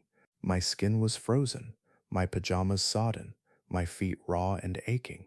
Grandad said nothing, jaw locked, one hand tight on the wheel, the other pressed to his bleeding arm. The lines of his face had gone ashen, rain and sweat and blood gleamed in the shifting shadows. Every few seconds I glanced at him, heart sinking lower each time. His breathing was shallow and ragged. The cabin filled with the smell of blood and wet wool and something darker, something wild and old. Finally I found the courage to speak. Grandad, where are we going? He kept his eyes on the winding road, rain streaking the glass. After a moment he answered, the word heavy, final, cottage. I wanted to argue, wanted to tell him we needed a hospital, needed help, needed to stop the bleeding, but I bit the words back. We both knew we couldn't go to a hospital. Not now, not after what had happened. Can't you change, Grandad? If they're coming after us, can't you change? He closed his eyes for a moment, lips pressed white with pain. Cottage, he whispered. It sounded less like an answer and more like a prayer. The cottage. The drive blurred by wet, endless, dreamlike. At last the Land Rover rolled to a stop, headlights throwing crooked shadows across Grandad's old cottage. He opened the door and almost fell. I ran to him, caught him under the arm, tried to bear his weight as we staggered to the door. His body was impossibly heavy, his pain a physical presence, weighing down every step. Inside, the cottage felt even smaller than I remembered. The lounge was cold and bare.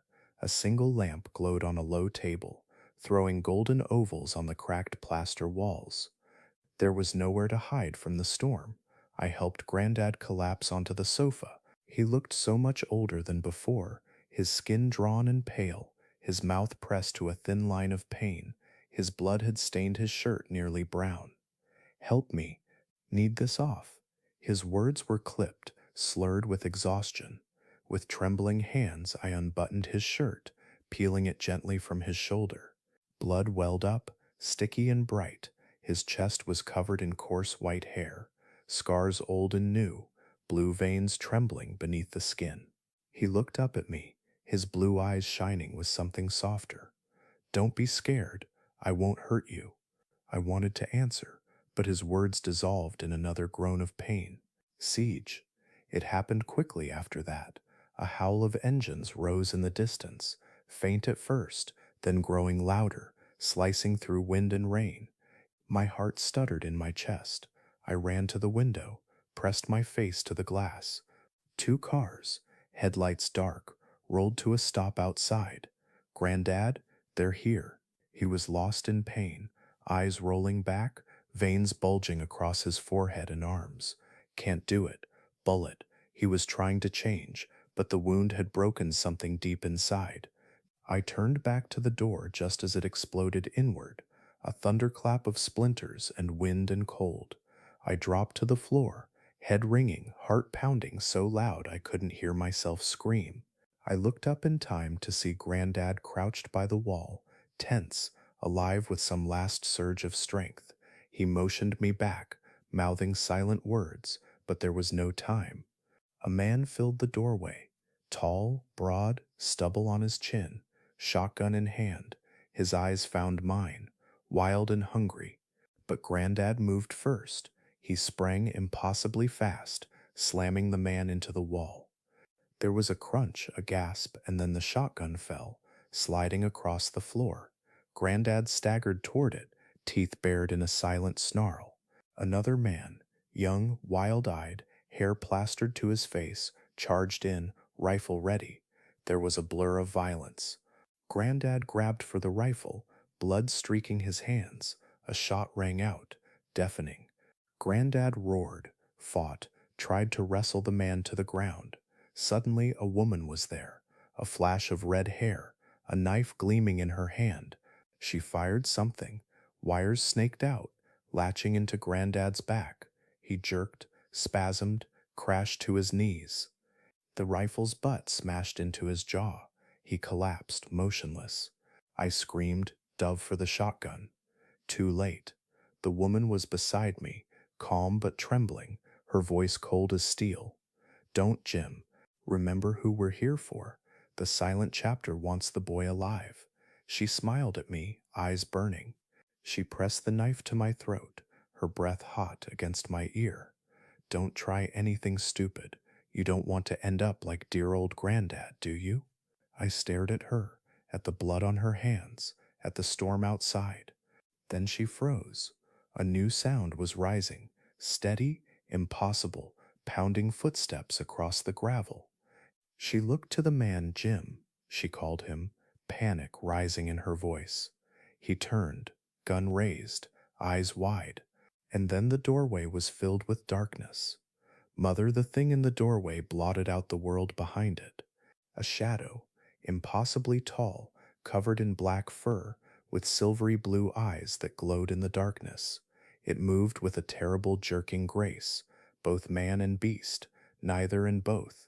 Jim raised the rifle, screamed, but he was nothing to it. A swipe of its claws sent him flying. His scream died in his throat. Blood splattered the wall. The gun clattered to the floor. The woman Sadie tightened her grip on the knife, pressing it to my skin. The creature stared at us both. Rain and wind howled in the open door behind it, sirens singing in the distance. Sadie's voice shook. "Take another step and I'll slit his throat. Change back, now." "I mean it," the beast growled, a sound deep enough to shake the window panes. In that moment, I stopped thinking. I twisted, bit down on Sadie's wrist. She shrieked, the knife clattering away. I saw the beast move, saw its claws reach for her, saw her eyes widen in terror. She begged, screamed, pleaded, but the creature was merciless. Her screams faded, drowned by the storm. The face in the moonlight. I stumbled across the room, heart breaking, mind unraveling, blood on my hands. Grandad lay slumped and broken, his eyes closed, his chest barely rising. I felt the beast's breath on my neck, a wet, warm exhale. It bent, scooped Grandad's body up with ease, cradling him like a child. It turned to me, those silver blue eyes shining with something that felt like recognition, or love, or sorrow. It reached for me. I didn't resist. The world faded, blurred by exhaustion and pain and shock. We ran out of the cottage, into the wild night, over fields slick with rain, beneath a sky torn open by clouds. I clung to the creature's fur, my mind drifting in and out, lulled by the rhythm of its stride, the wind on my face, the stars wheeling above. The rain faded. The storm gentled. I saw the moon overhead, enormous, white, radiant, a beacon shining through the trees. It warmed my skin. I felt safe. I felt at home. And just before darkness claimed me, just before my eyes slid shut, before memory and fear and pain slipped away, I saw the creature's face, close, inches from mine, those silver blue eyes, filled with ancient, endless love. And in that impossible moment, I realized I wasn't staring into the eyes of a monster. I was looking into the eyes of my mother. And here's another quiet account of the unknown. Story 4. I'm a guard at a secret government prison. A few hours ago, there was a major breach. Part 1. Have you ever wondered what true evil feels like? Not on the news, not through a TV screen, but right in the air around you. Let me tell you, the worst monsters aren't the ones you read about in crime reports or see flicker through horror films. The real monsters, the ones you never even hear about, are hidden deep below the earth, in places meant to be forgotten, and I am one of the unlucky souls stationed in the dark to keep the world safe from them. When people talk about monsters, they throw around names like Dahmer, Bundy, Garavito, human names. They speak of murderers, tyrants, madmen, but all those infamous names, for all their cruelty, share one crucial thing. They're still human. They get caught. They bleed. They die. They belong to the same world as you and me.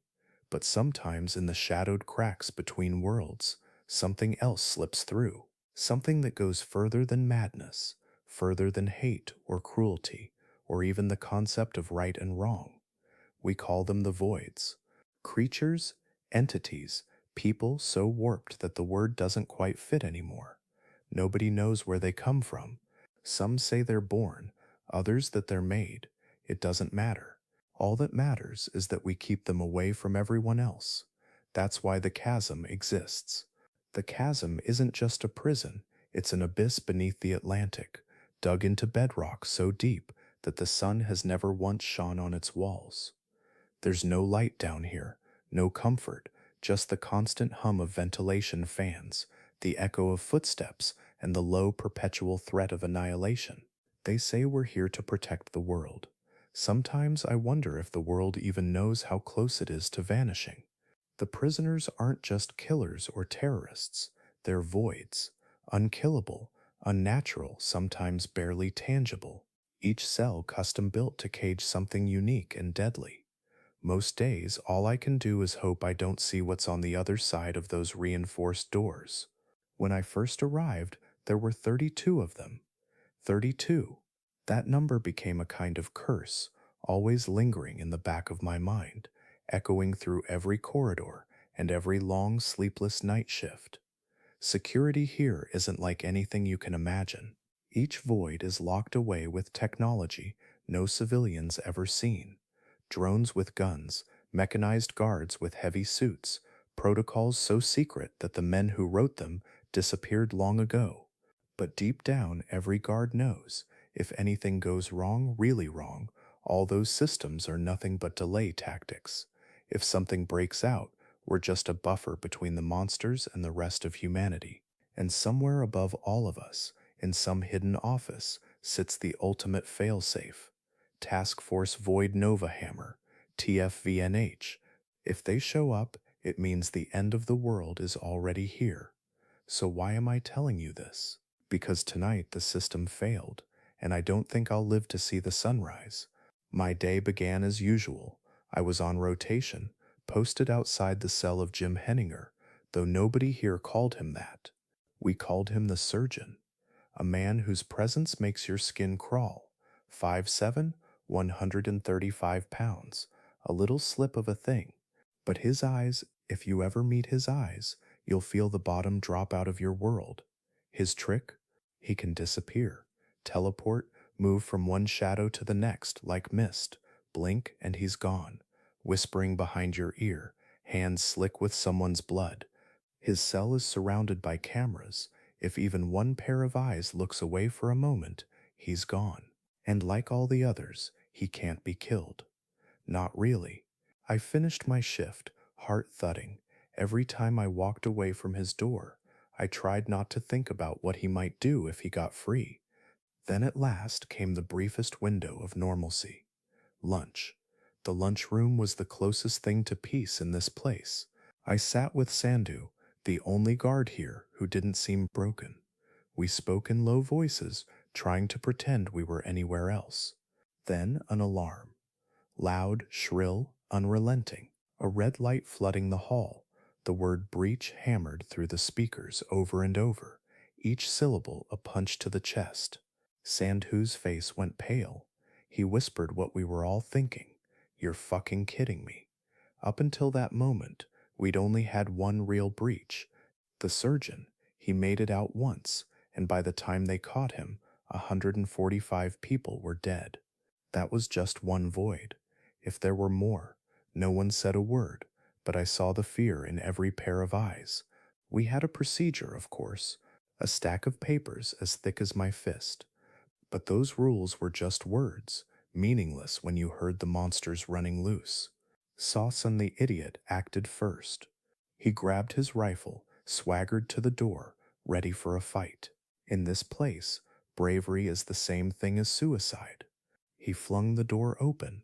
On the other side, the nightmare was waiting. Imagine a man in a dog costume, only 7 feet tall, the costume stained and reeking, the eyes empty black pits. That's Morgie the corgi. He barked. Rough. It was almost funny, except for what happened next. Sawson never had a chance. Morgie's paw, giant, padded, powerful, came down. Sawson's head became a ruin of bone and blood. Morgie laughed, a high childish giggle, and pounced on the others. I saw arms and legs snapped like twigs. And then he wanted to play fetch. I ran. The corridors of the chasm had become a maze of panic and death. Alarms, screams, the sound of running, the sickening noise of bone breaking, gunfire echoing off the concrete walls. I dodged past figures, guards, and voids, shadows flickering at the corners of my vision. At one landing, I found a group of guards peering over a railing. Their faces were strangely calm, almost excited. I asked what was happening, barely able to breathe. Check this out, one said, grinning. Below us, in the gym, stood Branko Petrovic, a giant of a man, 8 feet tall, broad as a bear. He was lifting an impossible weight, ignoring the chaos. Then Luza entered. He was muscular, scarred, half his face stripped away, replaced by a skull crawling with red lightning. And his hands, if he touched you, you died. Simple as that. Branko, a fool, hurled a weight plate at him. It crashed into Luza, shattering ribs, but Luza didn't slow. Branko charged. He touched Luza's arm. For a moment, Branko jerked, convulsed. He was gone. Just a pile of black burnt flesh. Even the other guards stopped cheering. Above it all, I felt the world shift. The place was falling apart. The prisoners were killing each other, as well as us. I didn't wait to see more. The next thing I knew, another monster had arrived. Wirehead wrapped in barbed wire, dragging a spiked bat. He smashed the door in and waded into the crowd, swinging, laughing, howling as blood sprayed the walls. I felt myself slipping away from the edge, desperate to survive. A guardcade grabbed me, taunting, wanting to play hero.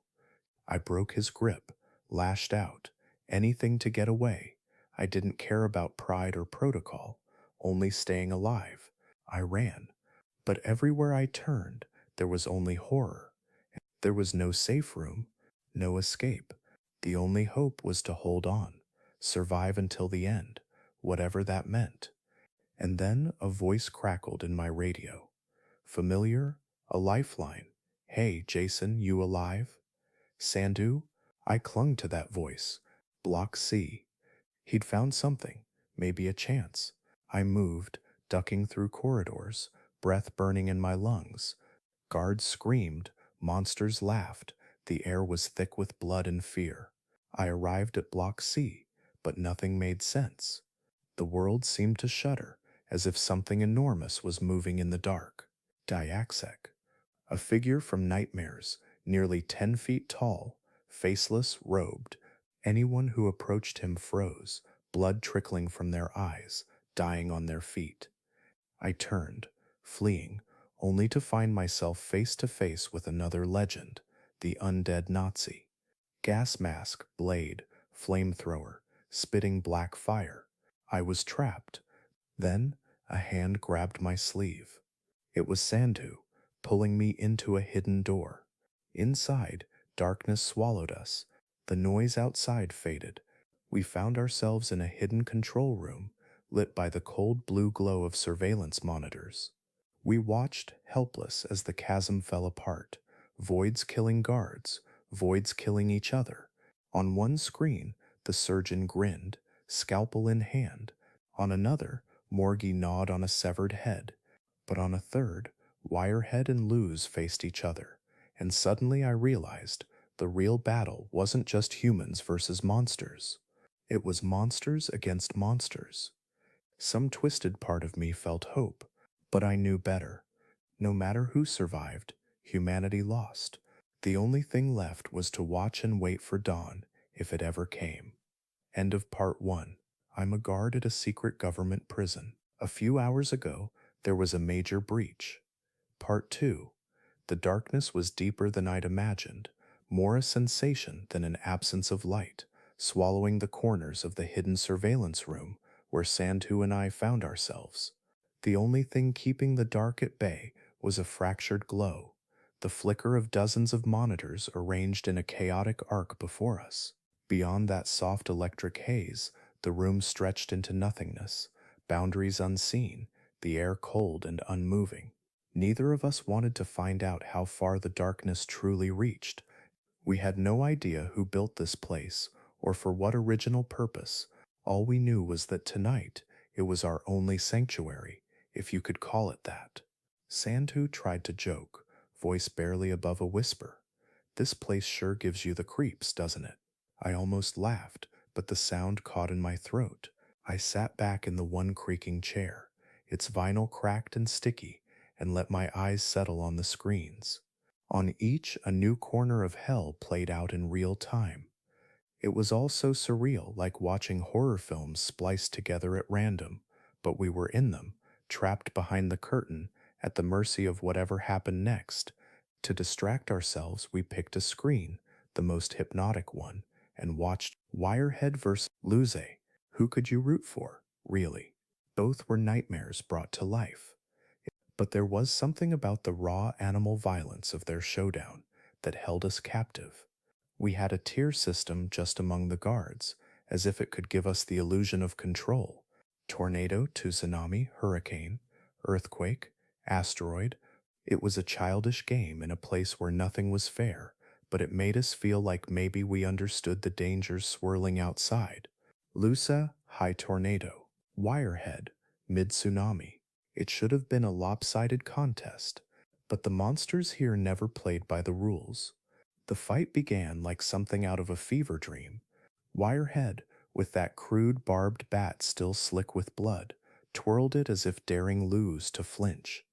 Luz stood his ground, electricity crawling along his battered frame, his half-exposed skull shining in the dim greenish light. Wirehead struck first. The bat swung, carving the air. Luz blocked, but the wires dug into his flesh. A headbutt came next, landing hard on the one side of Luz's ruined face, slicing deep and leaving red, running in slick, unnatural lines. But Luz didn't react. He never did. Pain was a memory for him, erased by whatever horror had birthed him from that shattered Arctic clan. Luz's hand darted out, fingers pointed like an arrow, jamming into Wirehead's chest, a spark of electricity flooding the space between them. Wirehead roared and hammered his bat into Luz's ribs, bones breaking with a sickening crunch, but Luz simply reached for Wirehead's neck, electric current hissing. For a moment I thought Wirehead might go down, but he was no ordinary killer. Blood bubbled at his throat, skin melting, but he lifted Luz with monstrous strength and hurled him over the steel railing. I could almost hear the spine snap. It was grotesque, impossible to look away. On the floor, Luza should have died, but his one unbroken eye blinked. Watchful, patient, Wirehead leapt down, pummeling the broken body until it was a ruin of blood and crushed bone. And still, Lucy crawled. With a single ruined arm, he scaled Wirehead's body, clinging, clawing, until he reached the head. He drove his fist into the barbed wire, shattering his own hand, and unleashed a final jolt of electricity.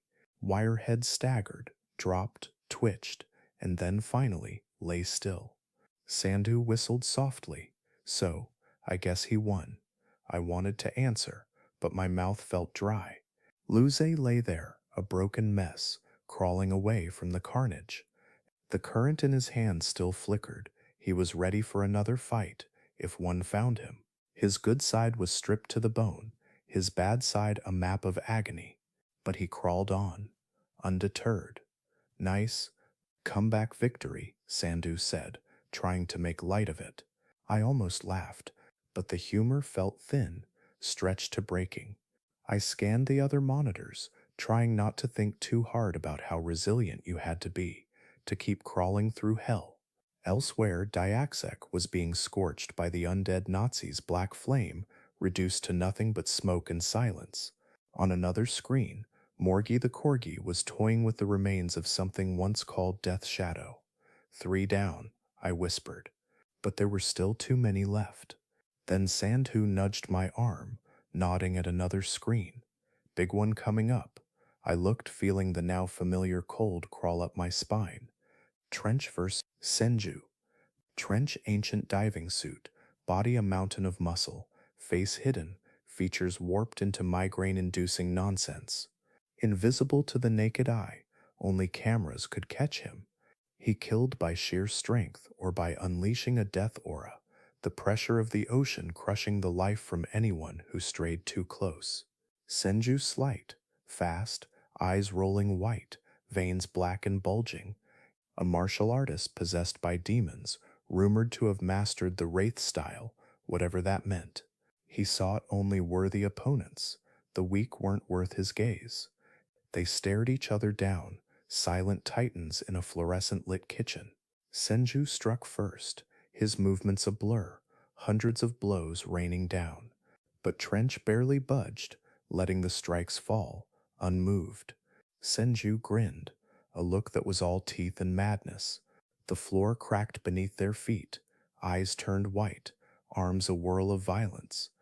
Then Trench caught him by the throat, effortless, and flung him into a fridge.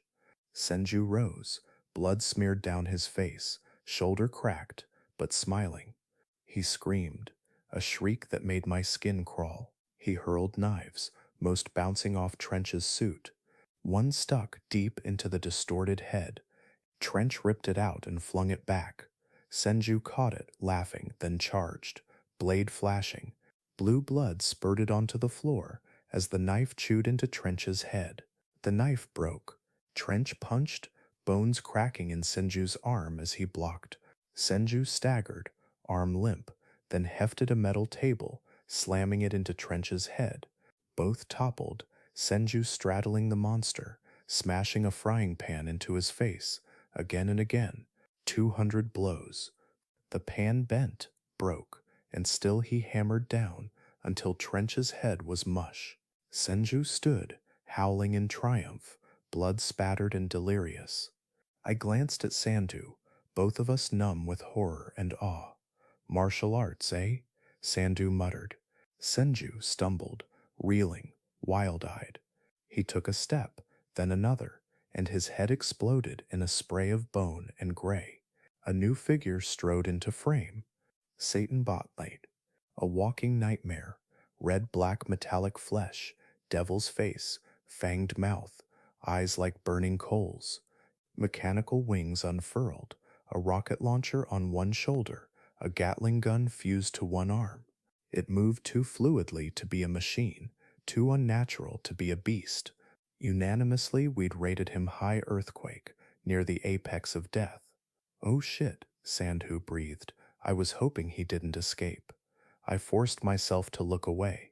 On another screen, a massacre was underway. A man in a priest's garb, sitting atop a mound of dead guards. Hugo Wright, the brutal bishop. His cross was a mass of blades, his eyes shadowed and sleepless.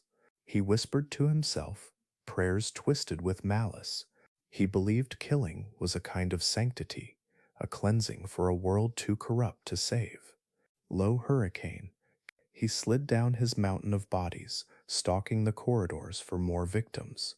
And who should he find but Kyle Silva, the vampire cop, a man with a haunted story, a cop turned vigilante, survivor of ambush, remade as something neither dead nor living. He hunted criminals, then turned himself in when he lost control.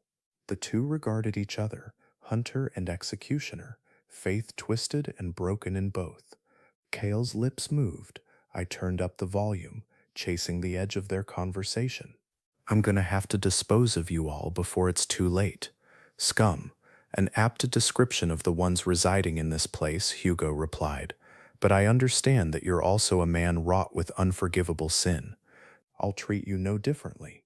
Kale grinned. Wouldn't expect you not to. Come on, Englishman. Let's settle this. They clashed, a blur of fangs and blades, Kale biting deep, Hugo snapping his neck and driving a fist through his chest.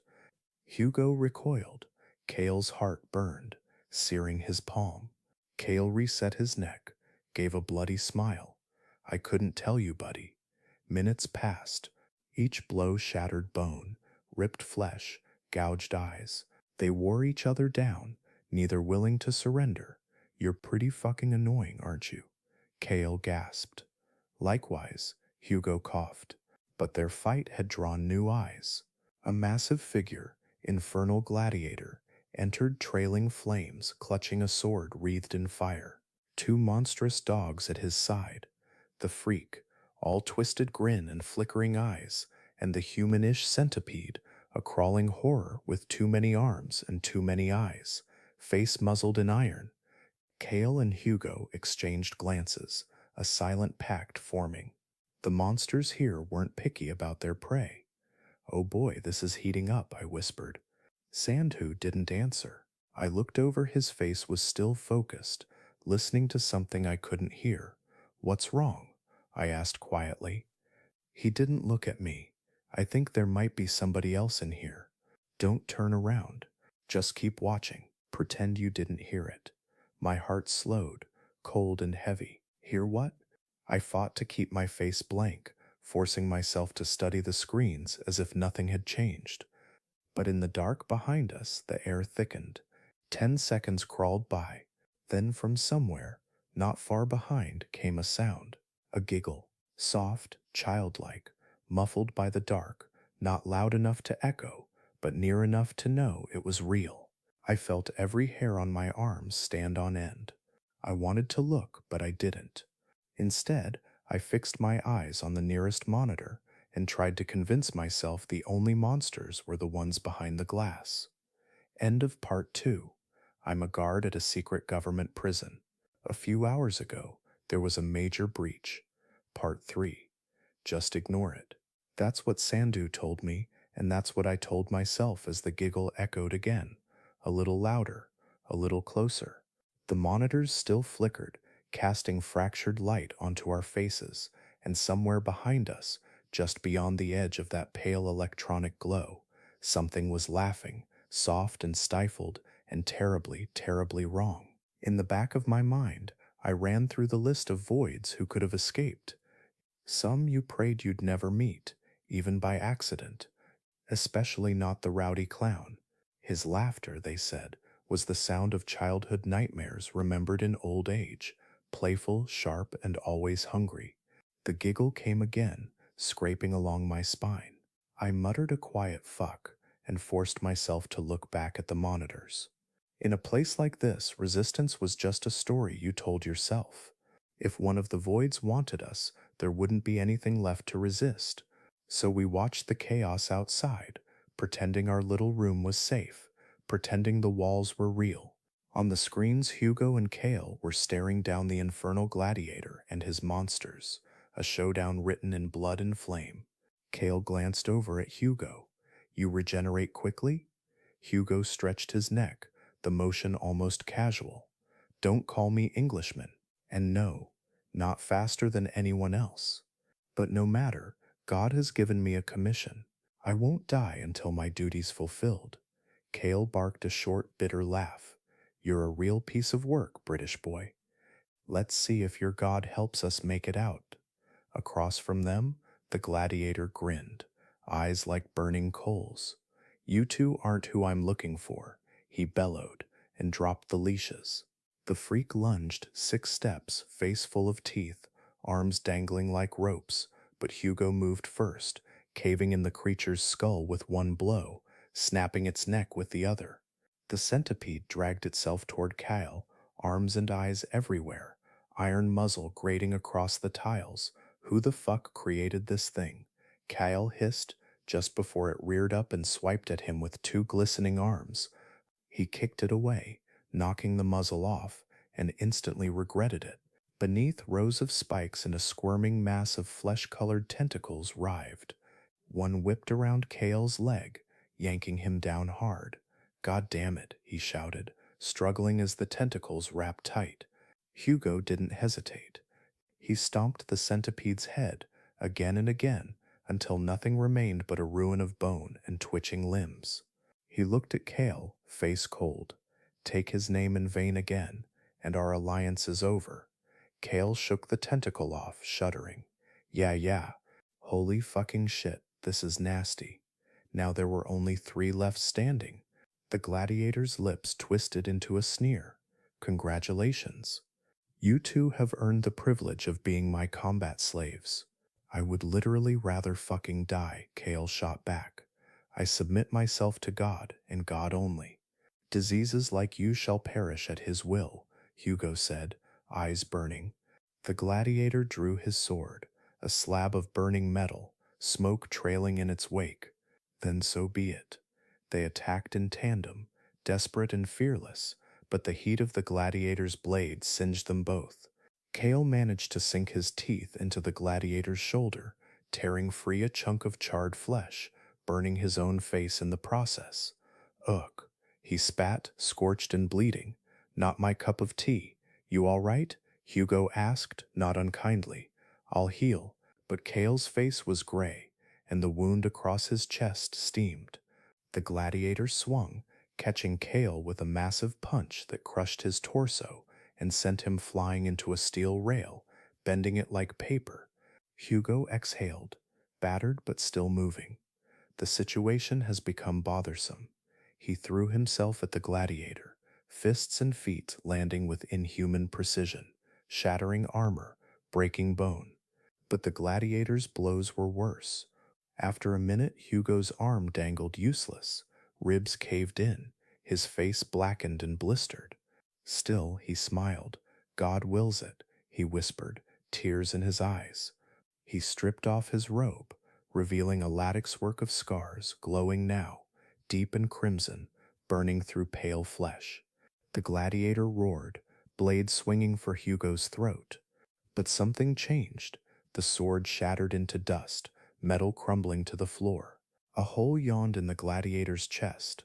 The beast faltered, eyes wide. How did you? Hugo didn't answer. He broke the gladiator's neck with a brutal twist. Both of them collapsed, Kale stumbling over, face healing, body shaking. What the fuck was that? He asked, grinning despite himself. I detached myself from my earthly limitations, an egregious sin, but necessary to fulfill my holy mission. Hugo's eyes glazed, drifting upward. Kale tried to haul him up. Oh, shut up. You helped me out, crazy bastard. I guess I owe you. Hugo barely shook his head. This is as far as I go, not something I can recover from. I only have judgment to face now. Kale hoisted him anyway. We'll find you some painkillers and you'll be back on your feet. Why would you help me? You understand what I'm after. Kale smiled, thin and tired. Couldn't have handled that monster alone. And maybe you'll learn something. There's a lot of scum in the world, but there's beauty too. We don't have to destroy it all. Hugo tried to answer, but passed out before the words could form. Kale slung him over his shoulder and disappeared down another corridor, blood trailing behind. I forced myself to scan the other monitors, fingers numb, skin prickling with a cold sweat. Satanbot tore through more voids, mechanical limbs working with inhuman speed. Morgie was limping now, fur matted, but still alive after a brutal fight with the mechanic. The undead Nazi and the sadistic Soviet were circling each other, both monsters from dead wars, neither truly alive. The surgeon was locked in a grotesque duel with Spider-Man, and yes, this version was all fangs and hair, and too many eyes. Kale and Hugo appeared in the medical bay, Kale trying to patch up what remained of the mad priest. All around, death and violence played out in endless loops, the screens flickering like dying stars. Check it out, Sandu said quietly. There's still 4 voids who haven't escaped yet. He pointed to the status displays. 4 names, 4 threats not yet loose in the chasm. The Titan, 15 feet tall, nearly 1,500 pounds of muscle and rage, skin harder than steel, veins like rivers of razors, 6 sets of glowing eyes, a mouth filled with venom and knives. A low asteroid. His cell was a fortress, manual locks, stone walls, no electronics. If he got out, nothing on this island would survive. The warden.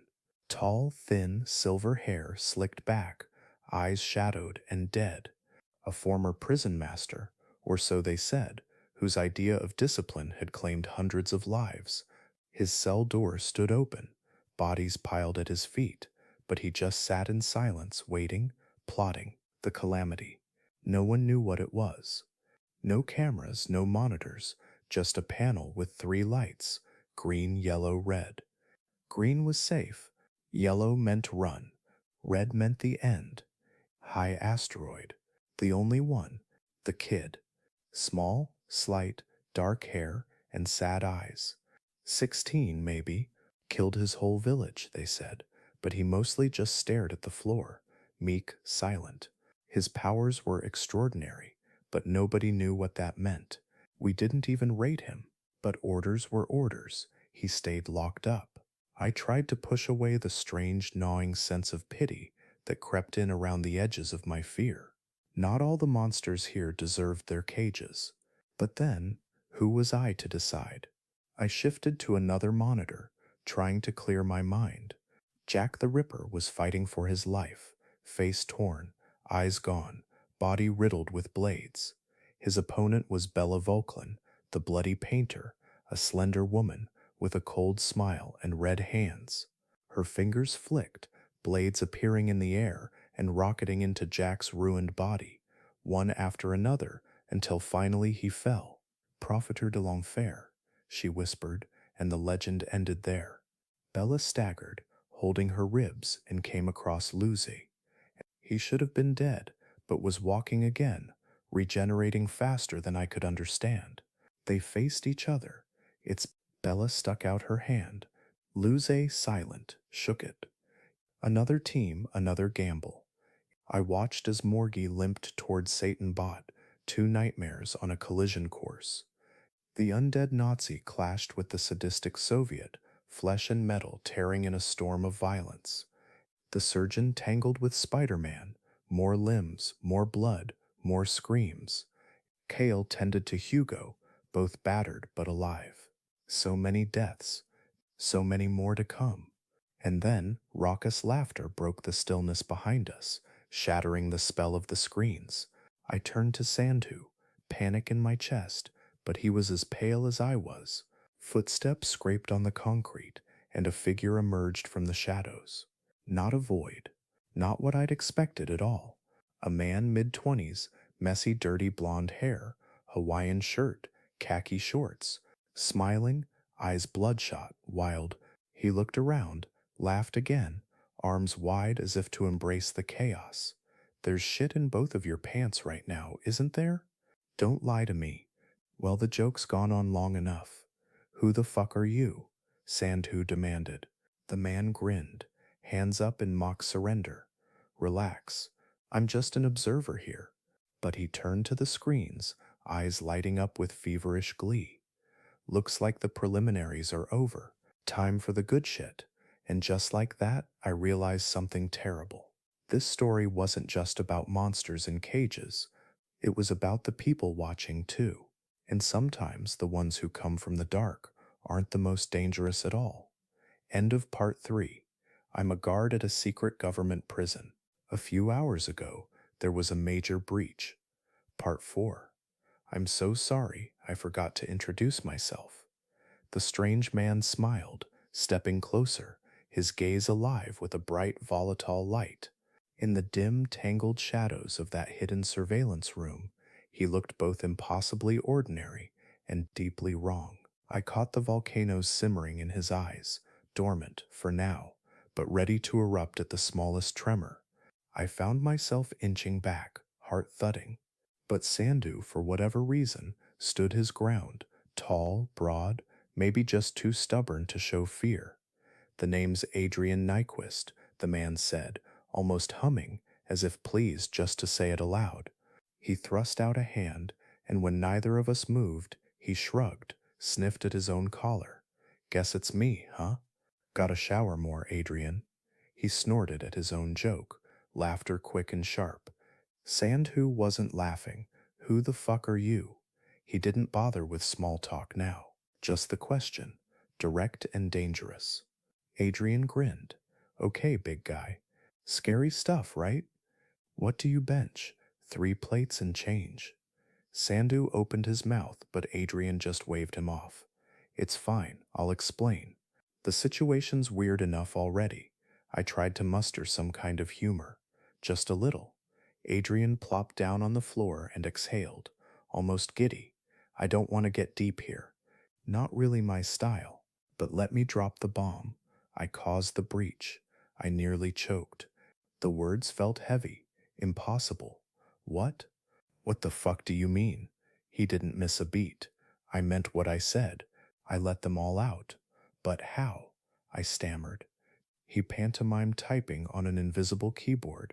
Just a little hacking. School skills finally paying off, right? He laughed again, too loud in the darkness. Hacking, the word felt ridiculous in this nightmare. But why? I asked. Well, he said, eyes glinting.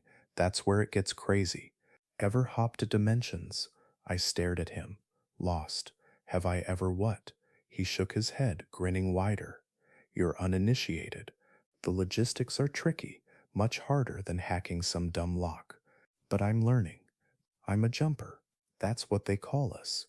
He went off on a tangent, almost excited. Brutal fighting tournaments in other worlds, deals struck with intergalactic gangsters on planets named things like the Hellscape, all while blitzed out of his mind on something called Astro Coke. I could only blink as he rambled, but the story slowly made a kind of demented sense.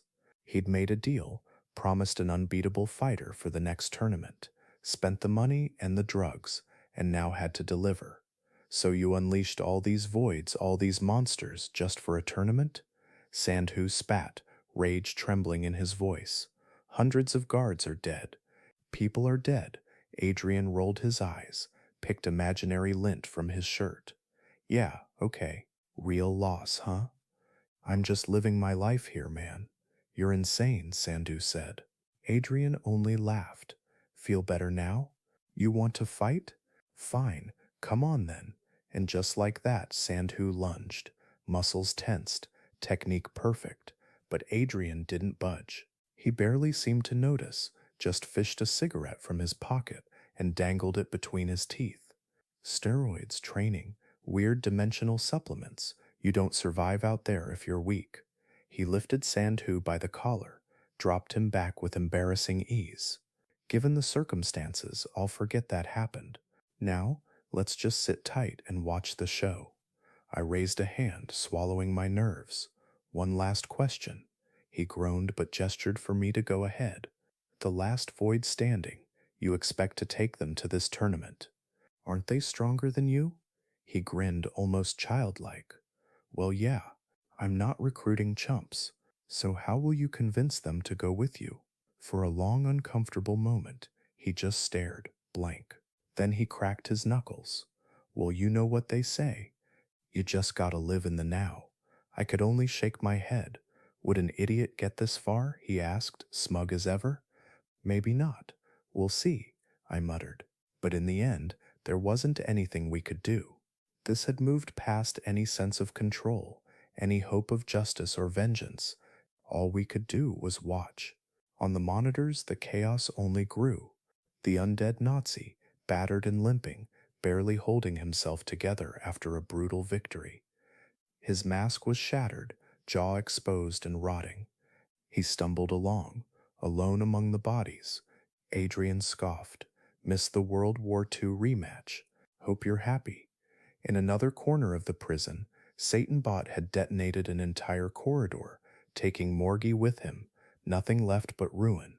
Elsewhere, the surgeon had just disemboweled the monstrous Spider-Man, only to find hundreds of tiny humanoid spiders spilling out, swarming, consuming, the sight enough to make my skin crawl. Bella and Luz moved quietly, trying to find a way out. Kale and Hugo, meanwhile, had run straight into the rowdy clown. He wasn't a normal clown, not even a horror movie one. He was too tall, impossibly thin, skin like candle wax, a mouth stretched wide, full of sticky black teeth, two bleeding slits where a nose should be. He moved like a fever dream, voice a scraping echo of childhood fears. Rowdy spat black, acidic goo at Kale, melting half his face.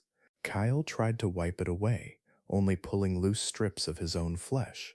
Just nuke this fucking place, he hissed. Rowdy laughed a horrible wet sound, swinging a lead balloon wrapped in barbed wire at Hugo's skull. Kyle intercepted, breaking his hand, but suddenly wings erupted from his back, black and leathery. He launched himself forward, drop-kicking Rowdy's head from his shoulders. That seems like something you should have used earlier, Hugo muttered, barely surprised. Kale shrugged, the wound knitting, makes me feel gross. I tried to breathe, tried to keep up, but the chaos was unending. The surgeon was gone, vanished in a cloud of black haze. Cold fingers gripped my shoulder, and a slimy voice oozed in my ear. You got me out of a real sticky situation there. I turned. The surgeon, grinning, eyes empty, but his neck twisted in a sharp, impossible snap, and he collapsed. Adrian flexed his hands. Guy broke the rules. No running from a fight. Wouldn't have stood a chance in the evisceration matches anyway. You're just weak. Now, keep watching. On the screens, the Nazi was torching the last of the spiderlings, only to stumble into the chattering man, a monster of impossible proportions, limbs twisted, skin like wax paper, face swaddled in bloody cloth, teeth chattering so loudly it seemed to shake the floor. Adrian's hands drummed with excitement. Yes, I've been waiting for this one. The Nazi attacked, flames roaring, but the chattering man walked through fire as if it were mist. The Nazi stabbed, but the chattering man bit down on his flamethrower tank, the explosion tossing them both through the air. The chattering man's teeth cracked, but little else. He surged forward, bit a chunk from the Nazi's face, tore off an arm, and beat him with it. The Nazi tried one last, desperate attack, knife carving a vicious gash down the chattering man's side, but it was futile. The chattering man ripped his torso in half, Adrian cheering, giddy as a child. What was wrong with this man? With any of us by this point? Cale and Hugo, battered but alive, stumbled into the path of the dancing guy. He looked utterly normal, mid-20s, track pants, white t-shirt, earbuds in, always dancing, impossibly light, lost in music no one else could hear. He was mid-asteroid, one of the 3 strongest in the whole prison. They said he could dissolve people just by touching them, dance through walls, reality, even death itself. If his music ever stopped, he'd rampage until he got it back, unstoppable, eternal. Cale knew better than to interfere. Not dealing with that, he muttered. Hugo, ever the zealot, wanted to fight. Cale dragged him away. Adrian's shout made me flinch. The big boys are coming out. I glanced at the monitors. 2 monsters met on a distant walkway. Satan Bot, all burning metal and rage, and Long Wu, the mechanical menace, towering in a black suit of shifting impossible armor. Wu, a political favor from the Chinese government, had slaughtered hundreds. His body was fused with his suit blades, guns, weapons of all kinds, but his true power was the Singularity Blade, a 5-foot ember-glowing sword that tore reality itself when he swung it. A ghost serpent lived in its flames, and everyone who saw it swore it haunted their dreams. They fought a storm of bullets, blades, and impossible speed. Wu adapted to every attack, suit shifting to counter every threat. He drove a spike through Satan Bot's side, then drilled his arm off with a spinning blade.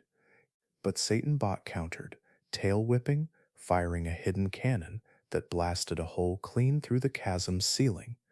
Sunlight spilled in, impossibly bright, 100 feet below ground.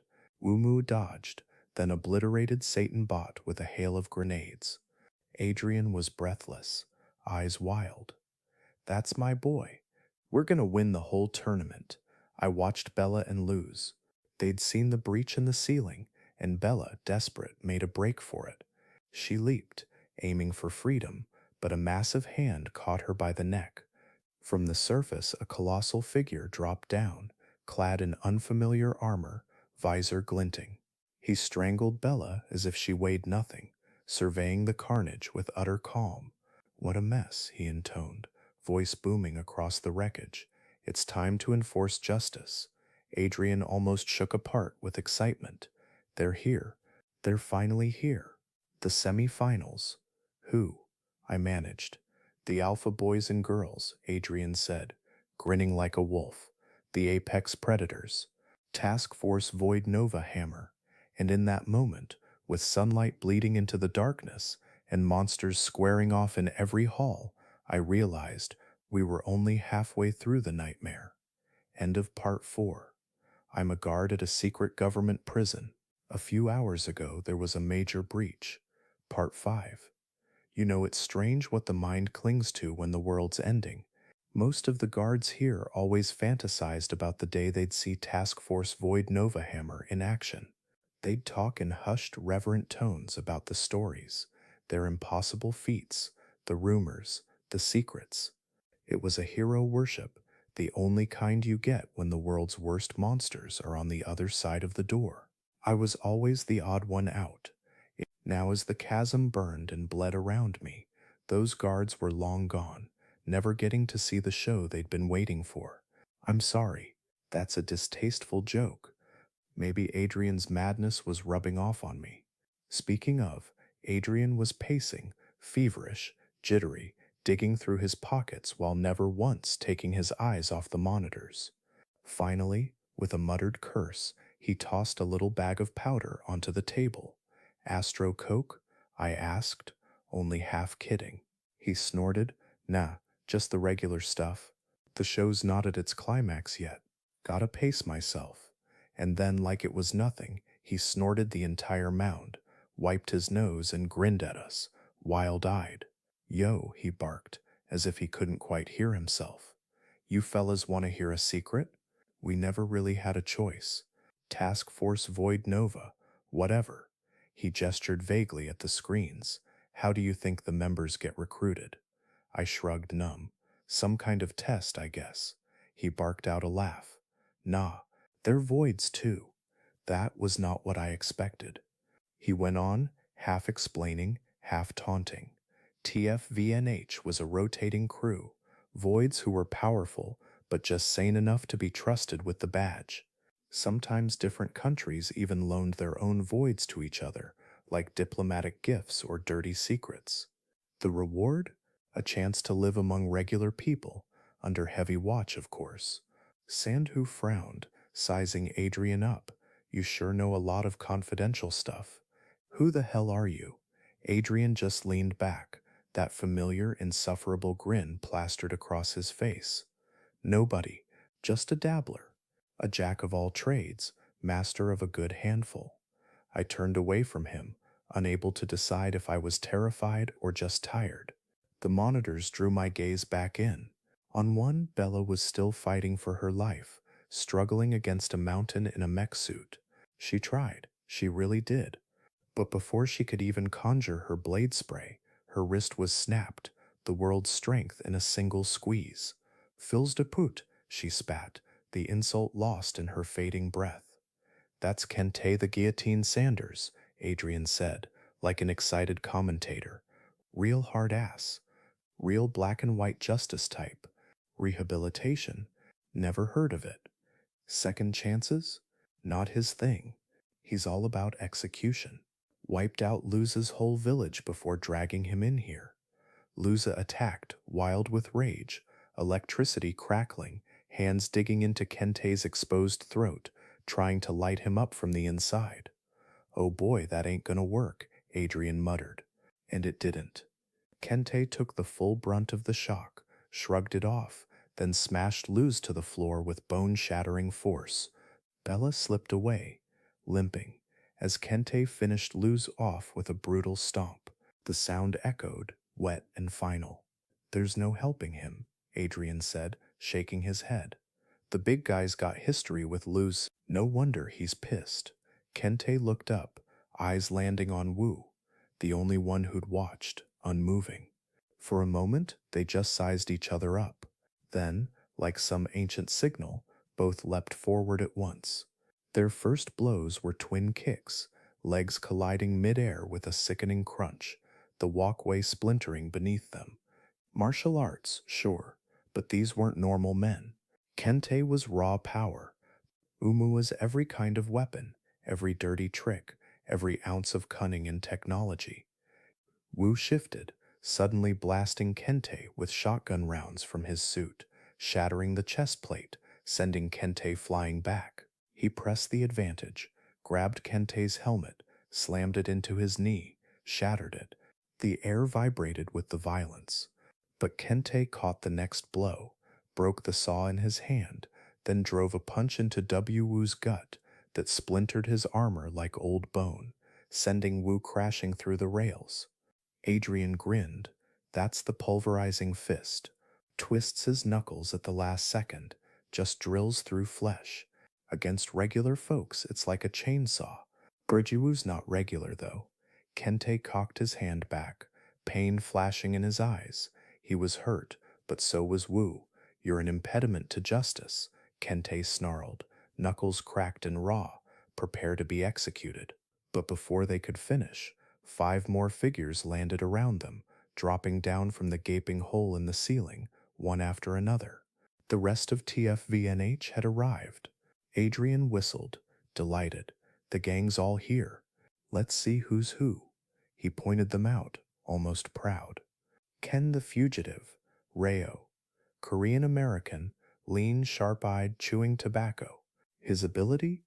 Summon portals horrible, hungry things step out, and they never leave anything behind. Physically nothing special, but no one escapes him. Nassar, the bloody twister. El Rafi, the Saudi government's loan. His body becomes glassy, slicing wind, spinning at insane speeds. He doesn't smile, he bares his teeth, a feral, hungry grin. Callista, the beautiful demon. Taylor, once an Australian model, now just a wraith with a smile. She floats, gray flames flickering. Her touch makes people bleed from every pore. She kills for the joy of it, void or not.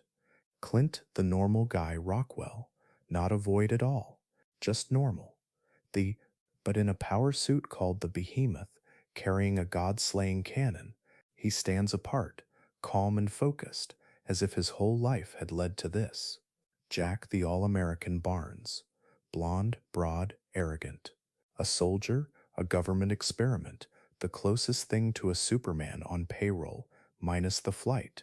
He grins like he owns the place, even as it collapses around him. Jack stepped forward, muscles tight, every inch the leader. What's the rush, Kente? Let's not get too excited. Remember who's giving the orders. Yeah? Kente didn't even blink. Your arbitrary orders mean nothing to me. The only thing that matters is justice. Jack's jaw clenched. Let's finish the task. Oumuamua, you're done. You lost your chance at a fair fight when you went full robot psycho. Wu must have agreed, because he leapt over the rails, vanishing to a lower floor. Jack barked more orders. You can stay here. Nobody escapes through the roof. Ken didn't bother to acknowledge, just spat tobacco into a bottle. Jack bristled. You listening to me, you. Clint cut in, deadpan. Isn't he Korean? Ken just shrugged, unbothered. Dude, I don't even know how to respond. Jack's forehead vein looked ready to burst.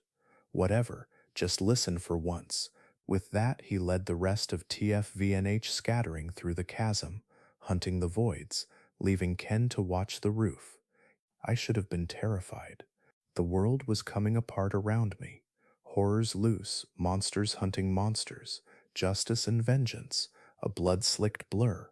But as I stared at the monitors, at this monstrous convergence, I felt something else, a cold electric thrill. As dark and weird and gruesome as the chasm had become, as much as I hated to admit it, I was excited to see what came next. End of Part 5. I'm a guard at a secret government prison. A few hours ago, there was a major breach. Part 6. Adrian was fidgeting, buzzing, trembling with wild energy as the monitors showed the bloody chaos about to unfold. God, I can't even keep my eyes still, he said, practically giddy. I tried to keep my own gaze steady, drifting across the screens.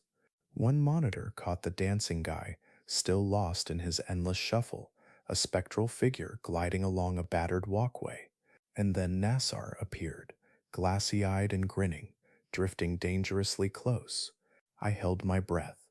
There was a sense of inevitability to it, like watching a deer step into the road with headlights bearing down. There's no way, I muttered. Nassar cocked his fist, stepped in, and in a blink he was gone, slammed into the concrete wall, an arm missing, a hole yawning through his chest. He just laughed, coughing blood. Damn, you're strong. Adrian leaned forward, grinning. Nothing's wrong with him at all. I think I've found a kindred spirit. But Nassar didn't die.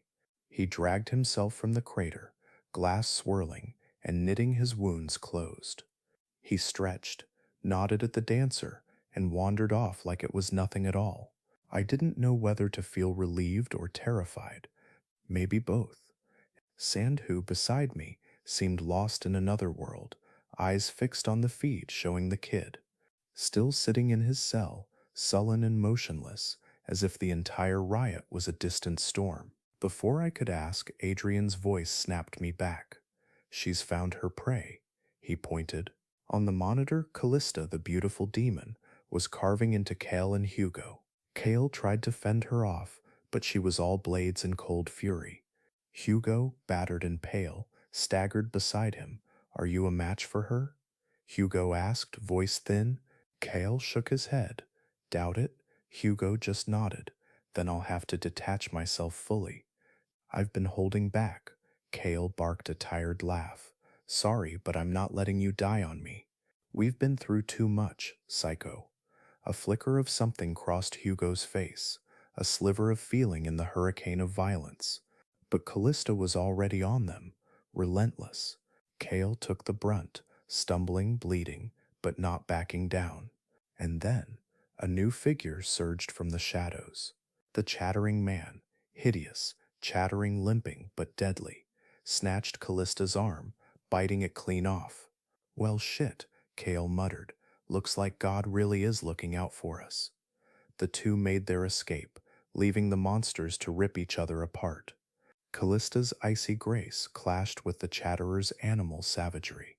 Flesh shredded, bones snapped, red stained every surface. By the end, both lay still, broken, ruined, yet eerily peaceful, the struggle at last gone from their bodies. Elsewhere, the old Titans still waited. The Titan, unmoved. The Calamity's containment light was still green. The kid, still waiting. But the warden's cell was no longer still. Clint, now in the behemoth suit, had walked in, facing the monster that had haunted him for years. You've been chasing me all this time, Clint grinned. Thought I'd finally come to you. The warden's reply was little more than a growl. Your death won't be quick. And then he was on Clint in a blur, faster than anything that size should move. Metal shrieked and dented, glass visor shattered, blood blooming across Clint's face. Somehow Clint fought back, launching a grenade, staggering the monster. But it wasn't enough. The warden smashed, clawed, slammed him again and again. Clint's suit fell apart piece by piece, until it was barely more than rags. And still Clint smirked. He pulled out a white crystal, cut himself, and a strange energy seemed to ripple through him. The warden, furious, smashed Clint into a wall, shattered more armor, battered him into pulp. But Clint held on. He had one more trick, injected himself with a blue serum, tried for a black. His hand was crushed, but the black oozed into his bloodstream anyway. And then Clint changed. Wounds closed, muscles bulged. A quiet, wild energy rose in his eyes. He fought back, trading blows now, his own strength something close to equal. The warden raged, lost control, became nothing but violence. But Clint was more than just brute force. He slipped, twisted, grappled, finally locked the warden into a perfect direct choke, squeezing, refusing to let go, even as his own bones cracked, his body giving way. 4 minutes passed. The warden finally stilled. Clint gasped, face covered in blood, but managed a faint smile, raised a fist, victory however brief, before collapsing himself. Adrian wiped away a mock tear. It's like watching Rocky all over again. On another monitor, Bella had found her way to the exit, Ken waiting for her, as if expecting a lover, not a rival. She paused, surprised. He only shrugged. Where else was I going to see you? She asked, voice tired. Are you going to let me go? He grinned.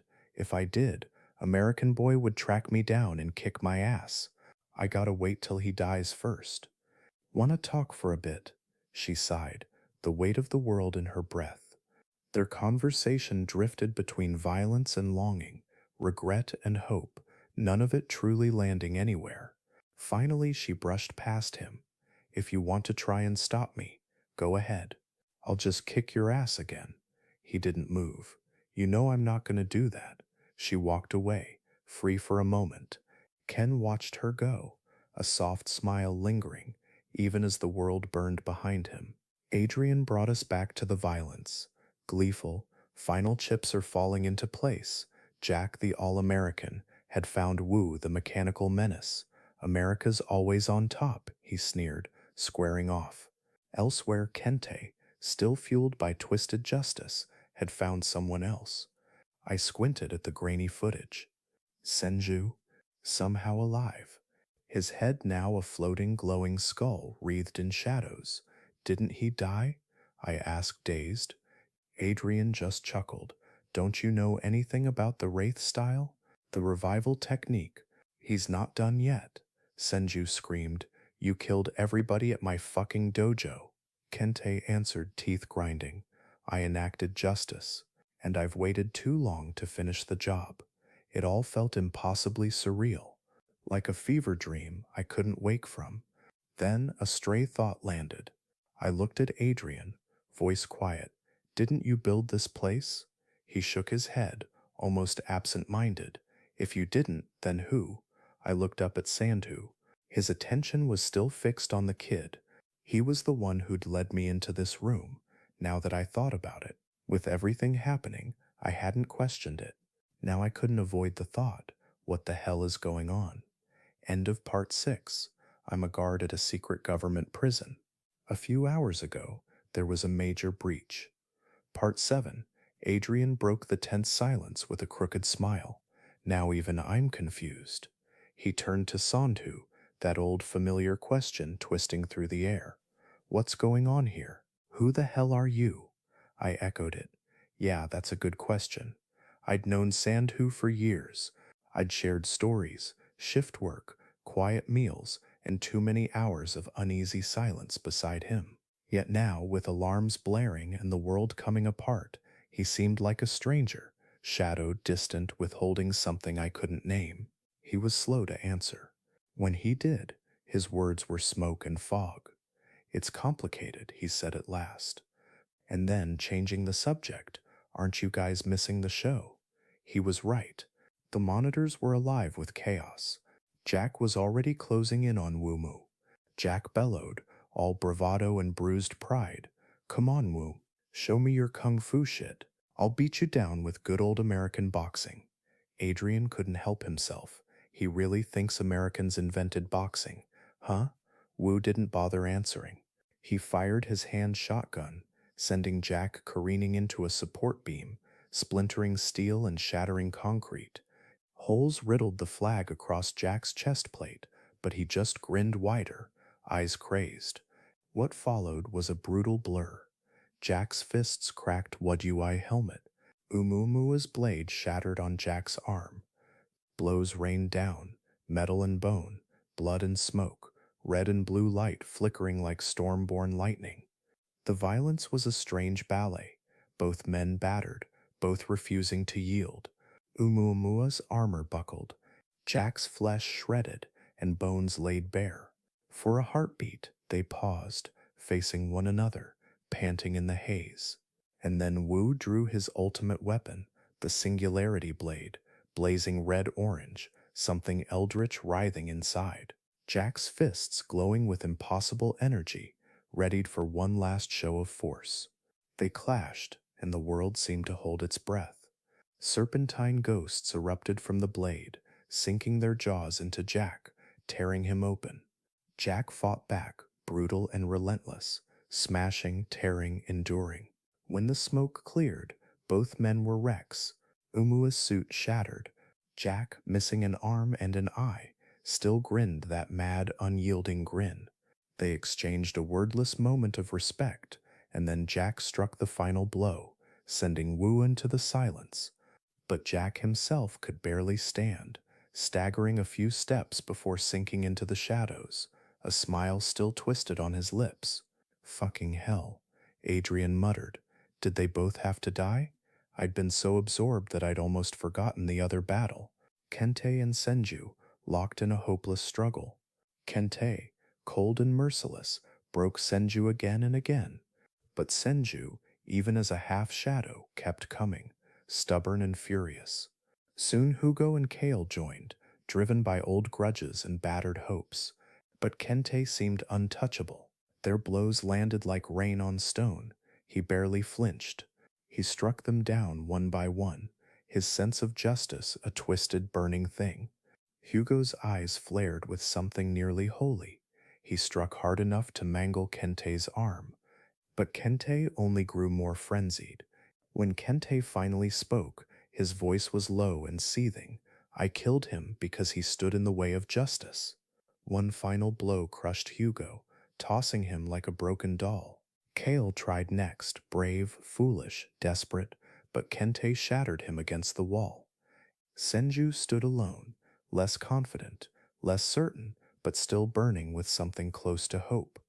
Sandhu, suddenly resolute, whispered, "We can't let him win." Adrian looked up, surprised, not watching the kid anymore. I shook my head, feeling lost. What the hell are we supposed to do? But Sandhu didn't answer. He brushed past me and sprinted out into the bloody hallways, leaving me caught between dread and duty.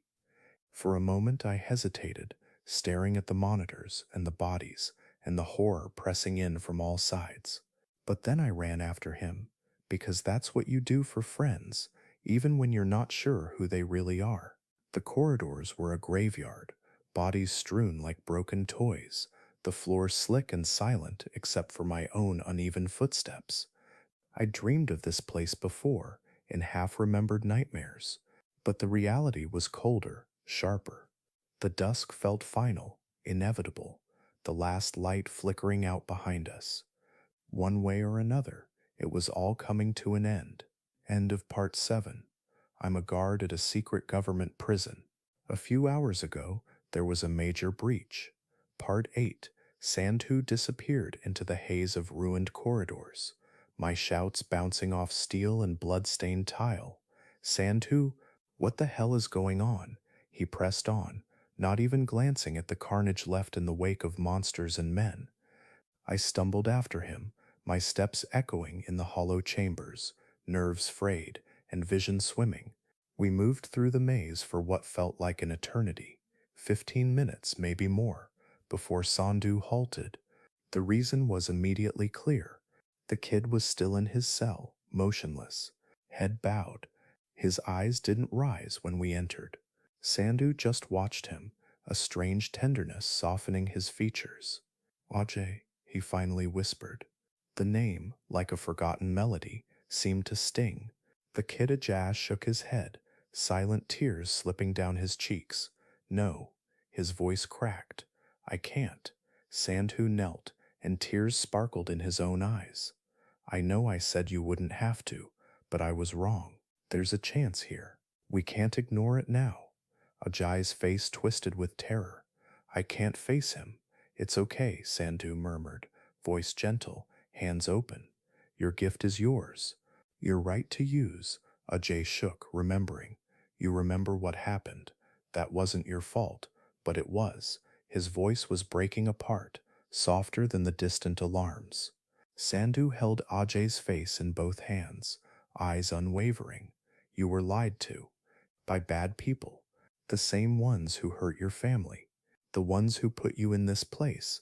Anyone with your power at your age, anyone would have broken. It wasn't your fault. If I let it out, everybody's going to die." Sandhu shook his head. "You've been practicing. I've seen you. Better, stronger.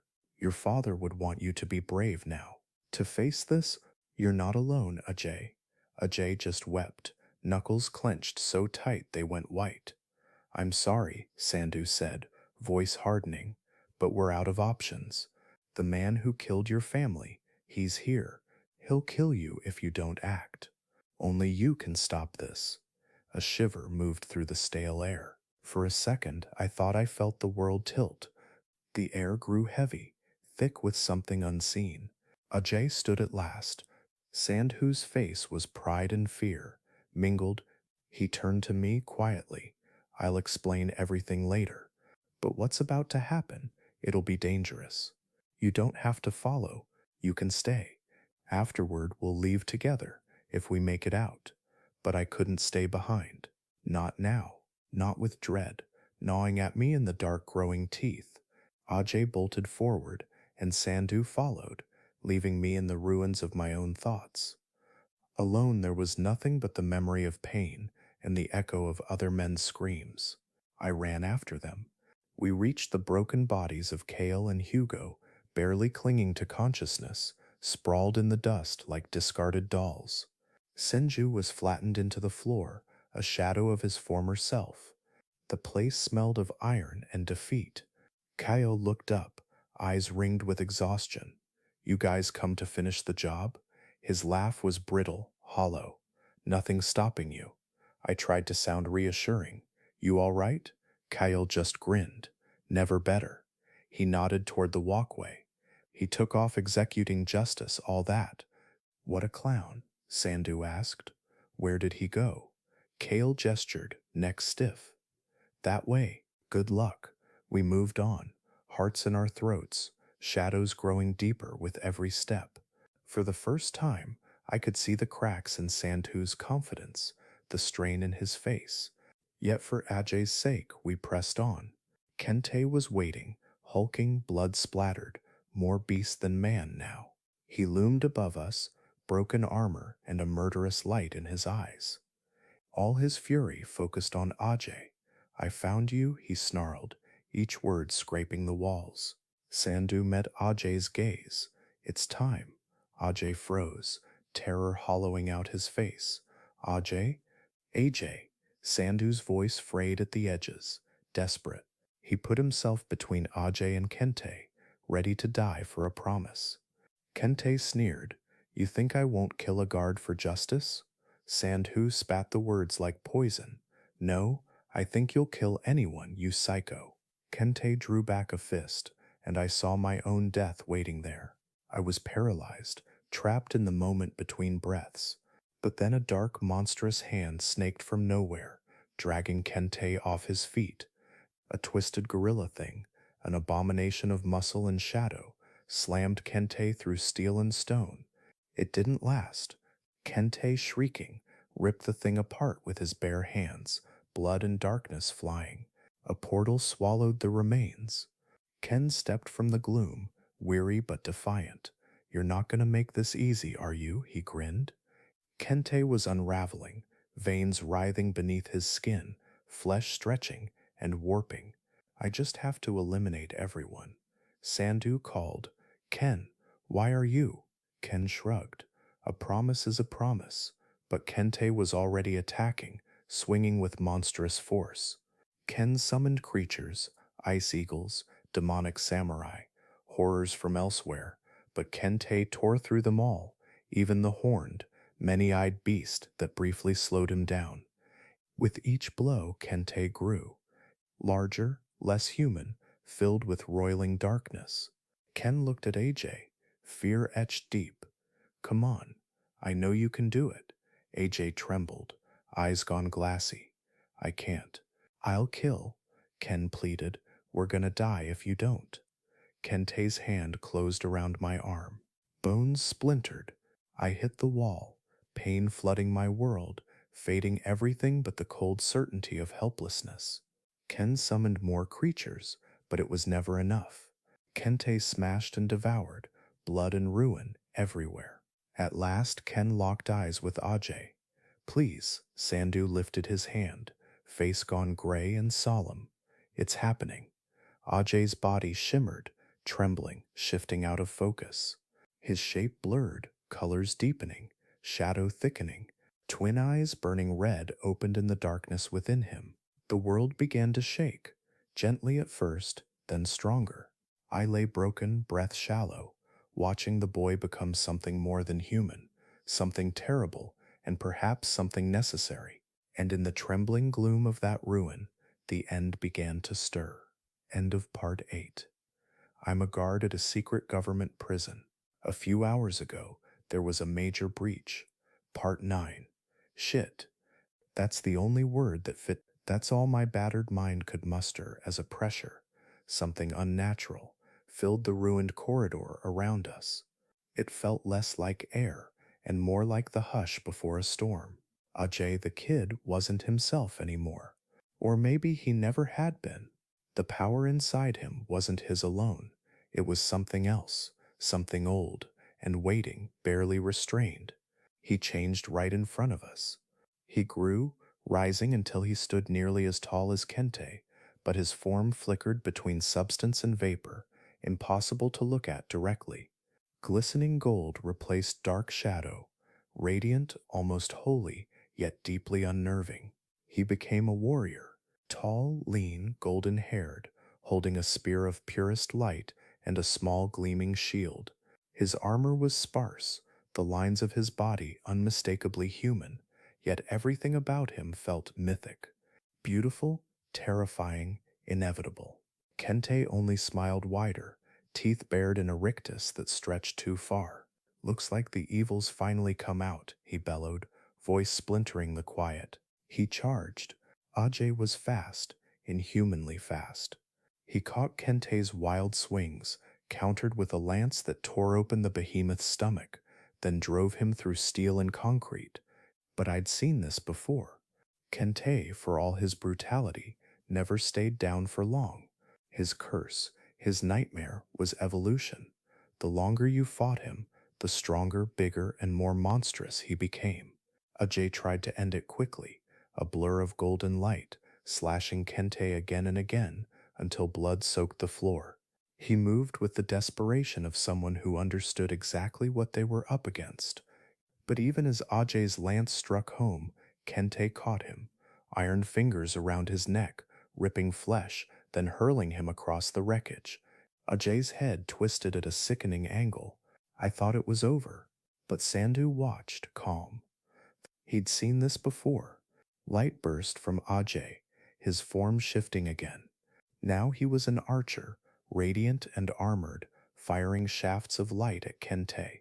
6 arrows sank into the giant's chest, but Kente dragged him from the horse and crushed him beneath a boot. Again light flashed.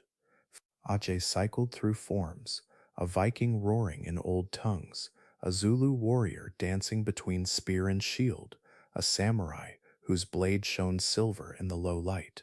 Each incarnation battered Kente, but none finished him. Kente only grew, bones cracking, muscles ballooning beneath his torn suit. 5 transformations. With each, AJ struck a little less hard, and Kente became less and less human. His veins bulged, skin split and bled, and his laughter grew animal. He seized Ajay, now some kind of Roman centurion, lifting him by the neck as if he weighed nothing. I know evil. I'll never lose to it, Kente snarled, voice ragged. He slammed Ajay to the floor. His words drifted into a monologue, a feverish gospel of brutality, talking of years of destruction and rebirth, forced evolution, enlightenment through endless death. It sounded like madness, but as Sandhu met my eyes, I understood there was history here. He mouthed 2 words, evolution ritual. It was an old horror, a myth buried by governments, whispered of in classified files, seal men in a chamber, force them to fight, starve and torture them, whittle down the survivors through agony and madness. Some said the survivors became more. We'd seen records of it, photos of emaciated broken men shackled to stone, rooms lined with skeletons, and always one left alive at the end. The unkillable man. Now before us was another. Ajay fought on, each form more battered, less radiant. How many transformations? I asked Sandhu, my voice a dry whisper. He only shook his head. Ajay transformed into a Templar knight, white armor and a broad sword shining in the flickering light. That's it, Sandhu muttered, his voice full of dread. If Kente kills this one, it's over. Kente's skin writhed, body grotesquely swollen, veins like steel cables. Ajay's sword barely scratched him. The knight held his ground. It was all he could do. Then a new figure approached, whistling casual as dawn. It was Nassar, eyes wide with the thrill of chaos. Wow, when'd you get so big? He grinned. Kente glared, not amused. Have you become evil as well? Nassar just shrugged, hands raised in peace. I'm just here for the fun, big guy. But something bigger was coming, something that made the walls vibrate with every step. The titan released by Nassar's own twisted glee. Primal logic prevailed. The titan, vast and furious, charged Kente. The two giants collided, claws and fists, and teeth and roars, violence beyond imagining. Blood spattered the walls, the floor shook with every blow. Kente tore out the titan's eyes. The titan broke Kente's hand. Muscles tore, bones splintered, metal screamed. At the end, Kente snapped the titan's neck, slamming his skull through the wall, tossing the corpse aside as if it were nothing. Kente, now monstrous, barely human, half his face gone, turned back to us. Nassar was jumping for joy, screaming praise, until Kente silenced him with a single punch. Hope, so fragile, flickered and died. Sandu's warnings echoed. Ajay's sword trembled in his grip. Kente raised his fist, ready to end it all. But something unexpected happened. A stream of blades lanced across the room. Bella, the painter, back from the edge. She risked everything, firing at Kente's head, buying a split second. Kale appeared, his fangs snapping against Kente's skin, breaking instantly, but distracting him just long enough. Bella ran. Kale howled in pain, but bought 3 precious seconds. Ken pushed his power to the limit, opening portal after portal, bleeding from every orifice. Monstrous creatures surged into the fray, crocodiles, demons, horrors unnameable. Kente tore them apart, relentless. Time was running out. Bella counted down with her fingers. 10, 9, 8. Kente barreled towards her. With nothing left, I charged. No plan, no hope, just the certainty that I would die. I slipped by some miracle just as Kente's fist passed through the space where my skull had been, tearing my cheek, but sparing my life. Bella fired again. Kente spun to chase her. For a moment, everything slowed, and then from the next hall, a figure stepped out, dancing. The dancing guy, music player in hand, shuffling along, oblivious. Kente collided with him, just as the MP3 slipped free and clattered to the ground. For 10 seconds, everything froze. The dancer's face twisted with something primal, fury, grief, hunger, loss, a blur of motion, a storm of red mist and torn flesh. Kente, once the unstoppable wall, was shredded, obliterated, erased from existence in less than a heartbeat. The dancer picked up his music, earbuds in, and with a little smile, shuffled away down the ruined corridor. We all stared, broken and battered, not daring to move. Kale was first to speak. I'll be honest, I was 99 sure that wasn't gonna work. Bella laughed, a little wild. Ajay, back in his boy's body, collapsed to his knees, coughing up blood and sobbing. Sandhu cradled him, tears of relief mixing with sweat and blood. Was it over? The guards were gone. Most of the voids were dead or missing. The dancer was somewhere. The calamity remained, still locked away. I wanted to believe it was finished. Kale grinned at me, ballsy man. Running at Kente like that. I laughed shakily. Yeah. How's Hugo? Kale just shrugged, something sad behind his eyes. Guess I gave him a good send-off. Ken and Bella huddled together, bleeding, laughing, holding each other, both changed by what they'd survived. Sandhu hugged me. I owe you. I owe all of you. If we'd waited another minute, it would have been too late. Bought time I did something good, Ken murmured. Bella smiled softly. Yeah. Same. Kyle looked up, voice rough. That bastard killed the first friend I've made in years. He had it coming. For a while there was nothing but the sound of our breathing, rattled, exhausted, alive. Then a voice, oily and insufferable, slithered in behind us. Ah, how touching. Adrian, grinning like the devil. Kale squinted at him. Who the fuck is this? Adrian ignored him, gazing at AJ, still weak and shuddering on the floor. That's a neat little trick you've got there, he drawled. You know where it'd come in real handy? No, please no.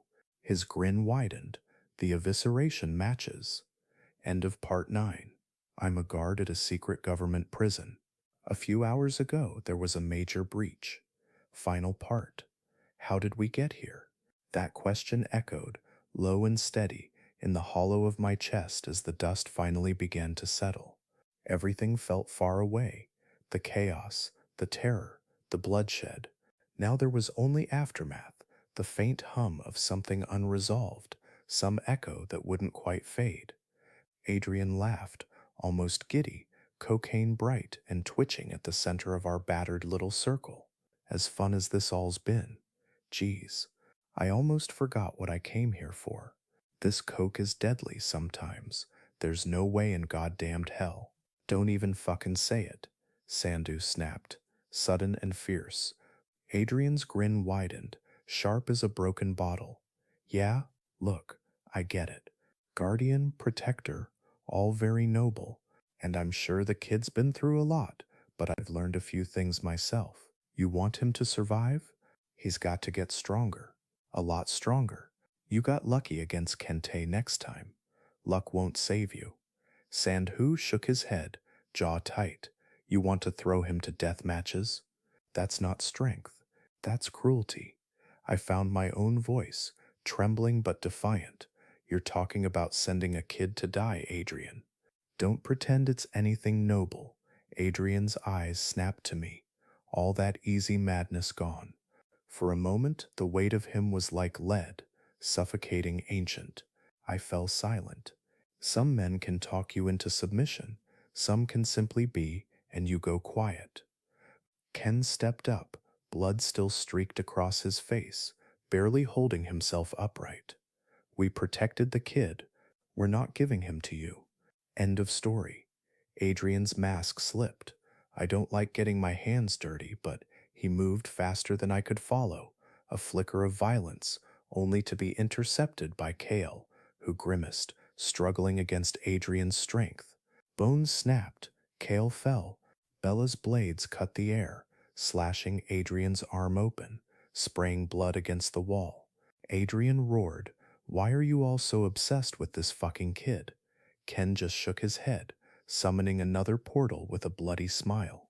Wouldn't live with myself if I let a freak like you near him. Meet my favorite.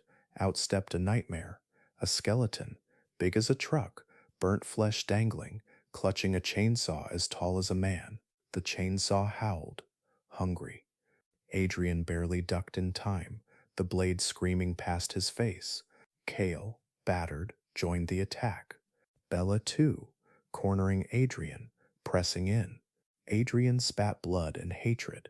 You really don't want to do this. He fought back, wild and brutal, snapping the skeleton's arms, taking blows, losing his eye to a razor of Bella's, until finally he gave up, hands raised in mock surrender. Okay, okay. Not a fair fight, but you got me. Guess it's time for Plan B. He pulled a switch from his pocket, a mess of wires, jury-rigged and ugly. My stomach dropped. I'm releasing the big boy. The calamity, he grinned, delighted. For a moment, none of us moved. Don't be stupid, Ken said. Adrian only laughed. Last chance. You want to give me the kid? No? Fine. He flipped the switch. Nothing happened. Adrian's grin faded, replaced by rage and confusion. No, this is bullshit. I'm not an idiot. He darted down the corridor, desperate, chasing the lie he'd told himself. We followed, slow and wary, dread hanging over us like a wet shroud. When we reached the control panel, the light was yellow. Escape in progress. A trap door stood open, stairs yawning below. Adrian waited at the edge, manic. I'm not an idiot, he muttered. You can't keep something like this locked up. The great unknown. He vanished below. For a long silent hour, nothing happened. The light turned red. The calamity had escaped. Adrian never came back. So what now? Bella asked, her voice barely a whisper. We could go down, I found myself saying, See for ourselves. Ken snorted. Are you out of your mind? Maybe I was. Clint appeared then, battered and alive, drawn by some unspoken gravity. He traded jokes with Ken, old memories of blood in Vegas, and then his face turned grim. You don't want to see what's down there, he warned. But curiosity, always curiosity, drew us forward. The stairs led to a cold laboratory, old and forgotten, monitors winking in the dark. At the far end, a single door gaped open. Adrian stood inside, unmoving, eyes wide with horror. Whatever you do, don't look at the monitor, Clint shouted, but too late. It was simple. On the surface, a monitor, some flickering shapes, light, but it was wrong. The shapes were impossible. The colors didn't exist. My mind stretched and bent and nearly broke. There was a pleasure there, an ecstasy so intense it left a hole inside you when it was gone. I barely felt Clint pulling me away, didn't hear the gunshots that ended Adrian. When I came to, Clint was pale, breathing hard, dragging Adrian's limp body away. That's Clint nodded, haunted. Some things aren't meant for us. That thing, as soon as we saw it, it saw us back. Every second a human eye lands on it, it draws closer. That's why they built all this. That's why they watch. The more we learn, the closer it comes. How long until before today? 19,000 years, give or take. Now, he looked at me, sorrow and anger in his eyes. Adrian probably cost us 2,000. You may be 50. The silence after that was heavy. Clint laughed, bitter and tired. We should go. This place will be crawling soon. Where? Bella asked. They'll hunt us down if we leave. Clint just grinned. Not if you come with me. He pulled out a phone, dialed a number, and within moments a blue portal opened at our feet. Pete appeared, big, bearded, and laughing, carrying a rifle and smelling like old jerky. He offered us an escape, a jump to another world, another dimension, anywhere but here. Cale hesitated, torn by guilt and longing. Clint spoke quietly, offering him purpose, a world called Gehenna, a place of violence and suffering, a place that needed someone like him. One by one, we made our choices. Sandhu and the kid Ajay chose to return to Earth, to finish what they'd started. Cale went to Gehenna, seeking atonement or maybe just escape. Pete stayed in his desert, picking off monsters for fun. Clint, Bella, Ken, and I, we jumped together into the blue unknown. Where am I now? That's a story for another night. I'm back on Earth, but not for long. The prison has been rebuilt, new wardens hunting for old ghosts like me. Unfinished business follows me like a shadow, waiting to be settled. But for now, I close my eyes and let the memories swirl. The screams, the silence, the void pressing in at the edges of the world. Maybe things will work out in the end. At least, I hope they do. The end.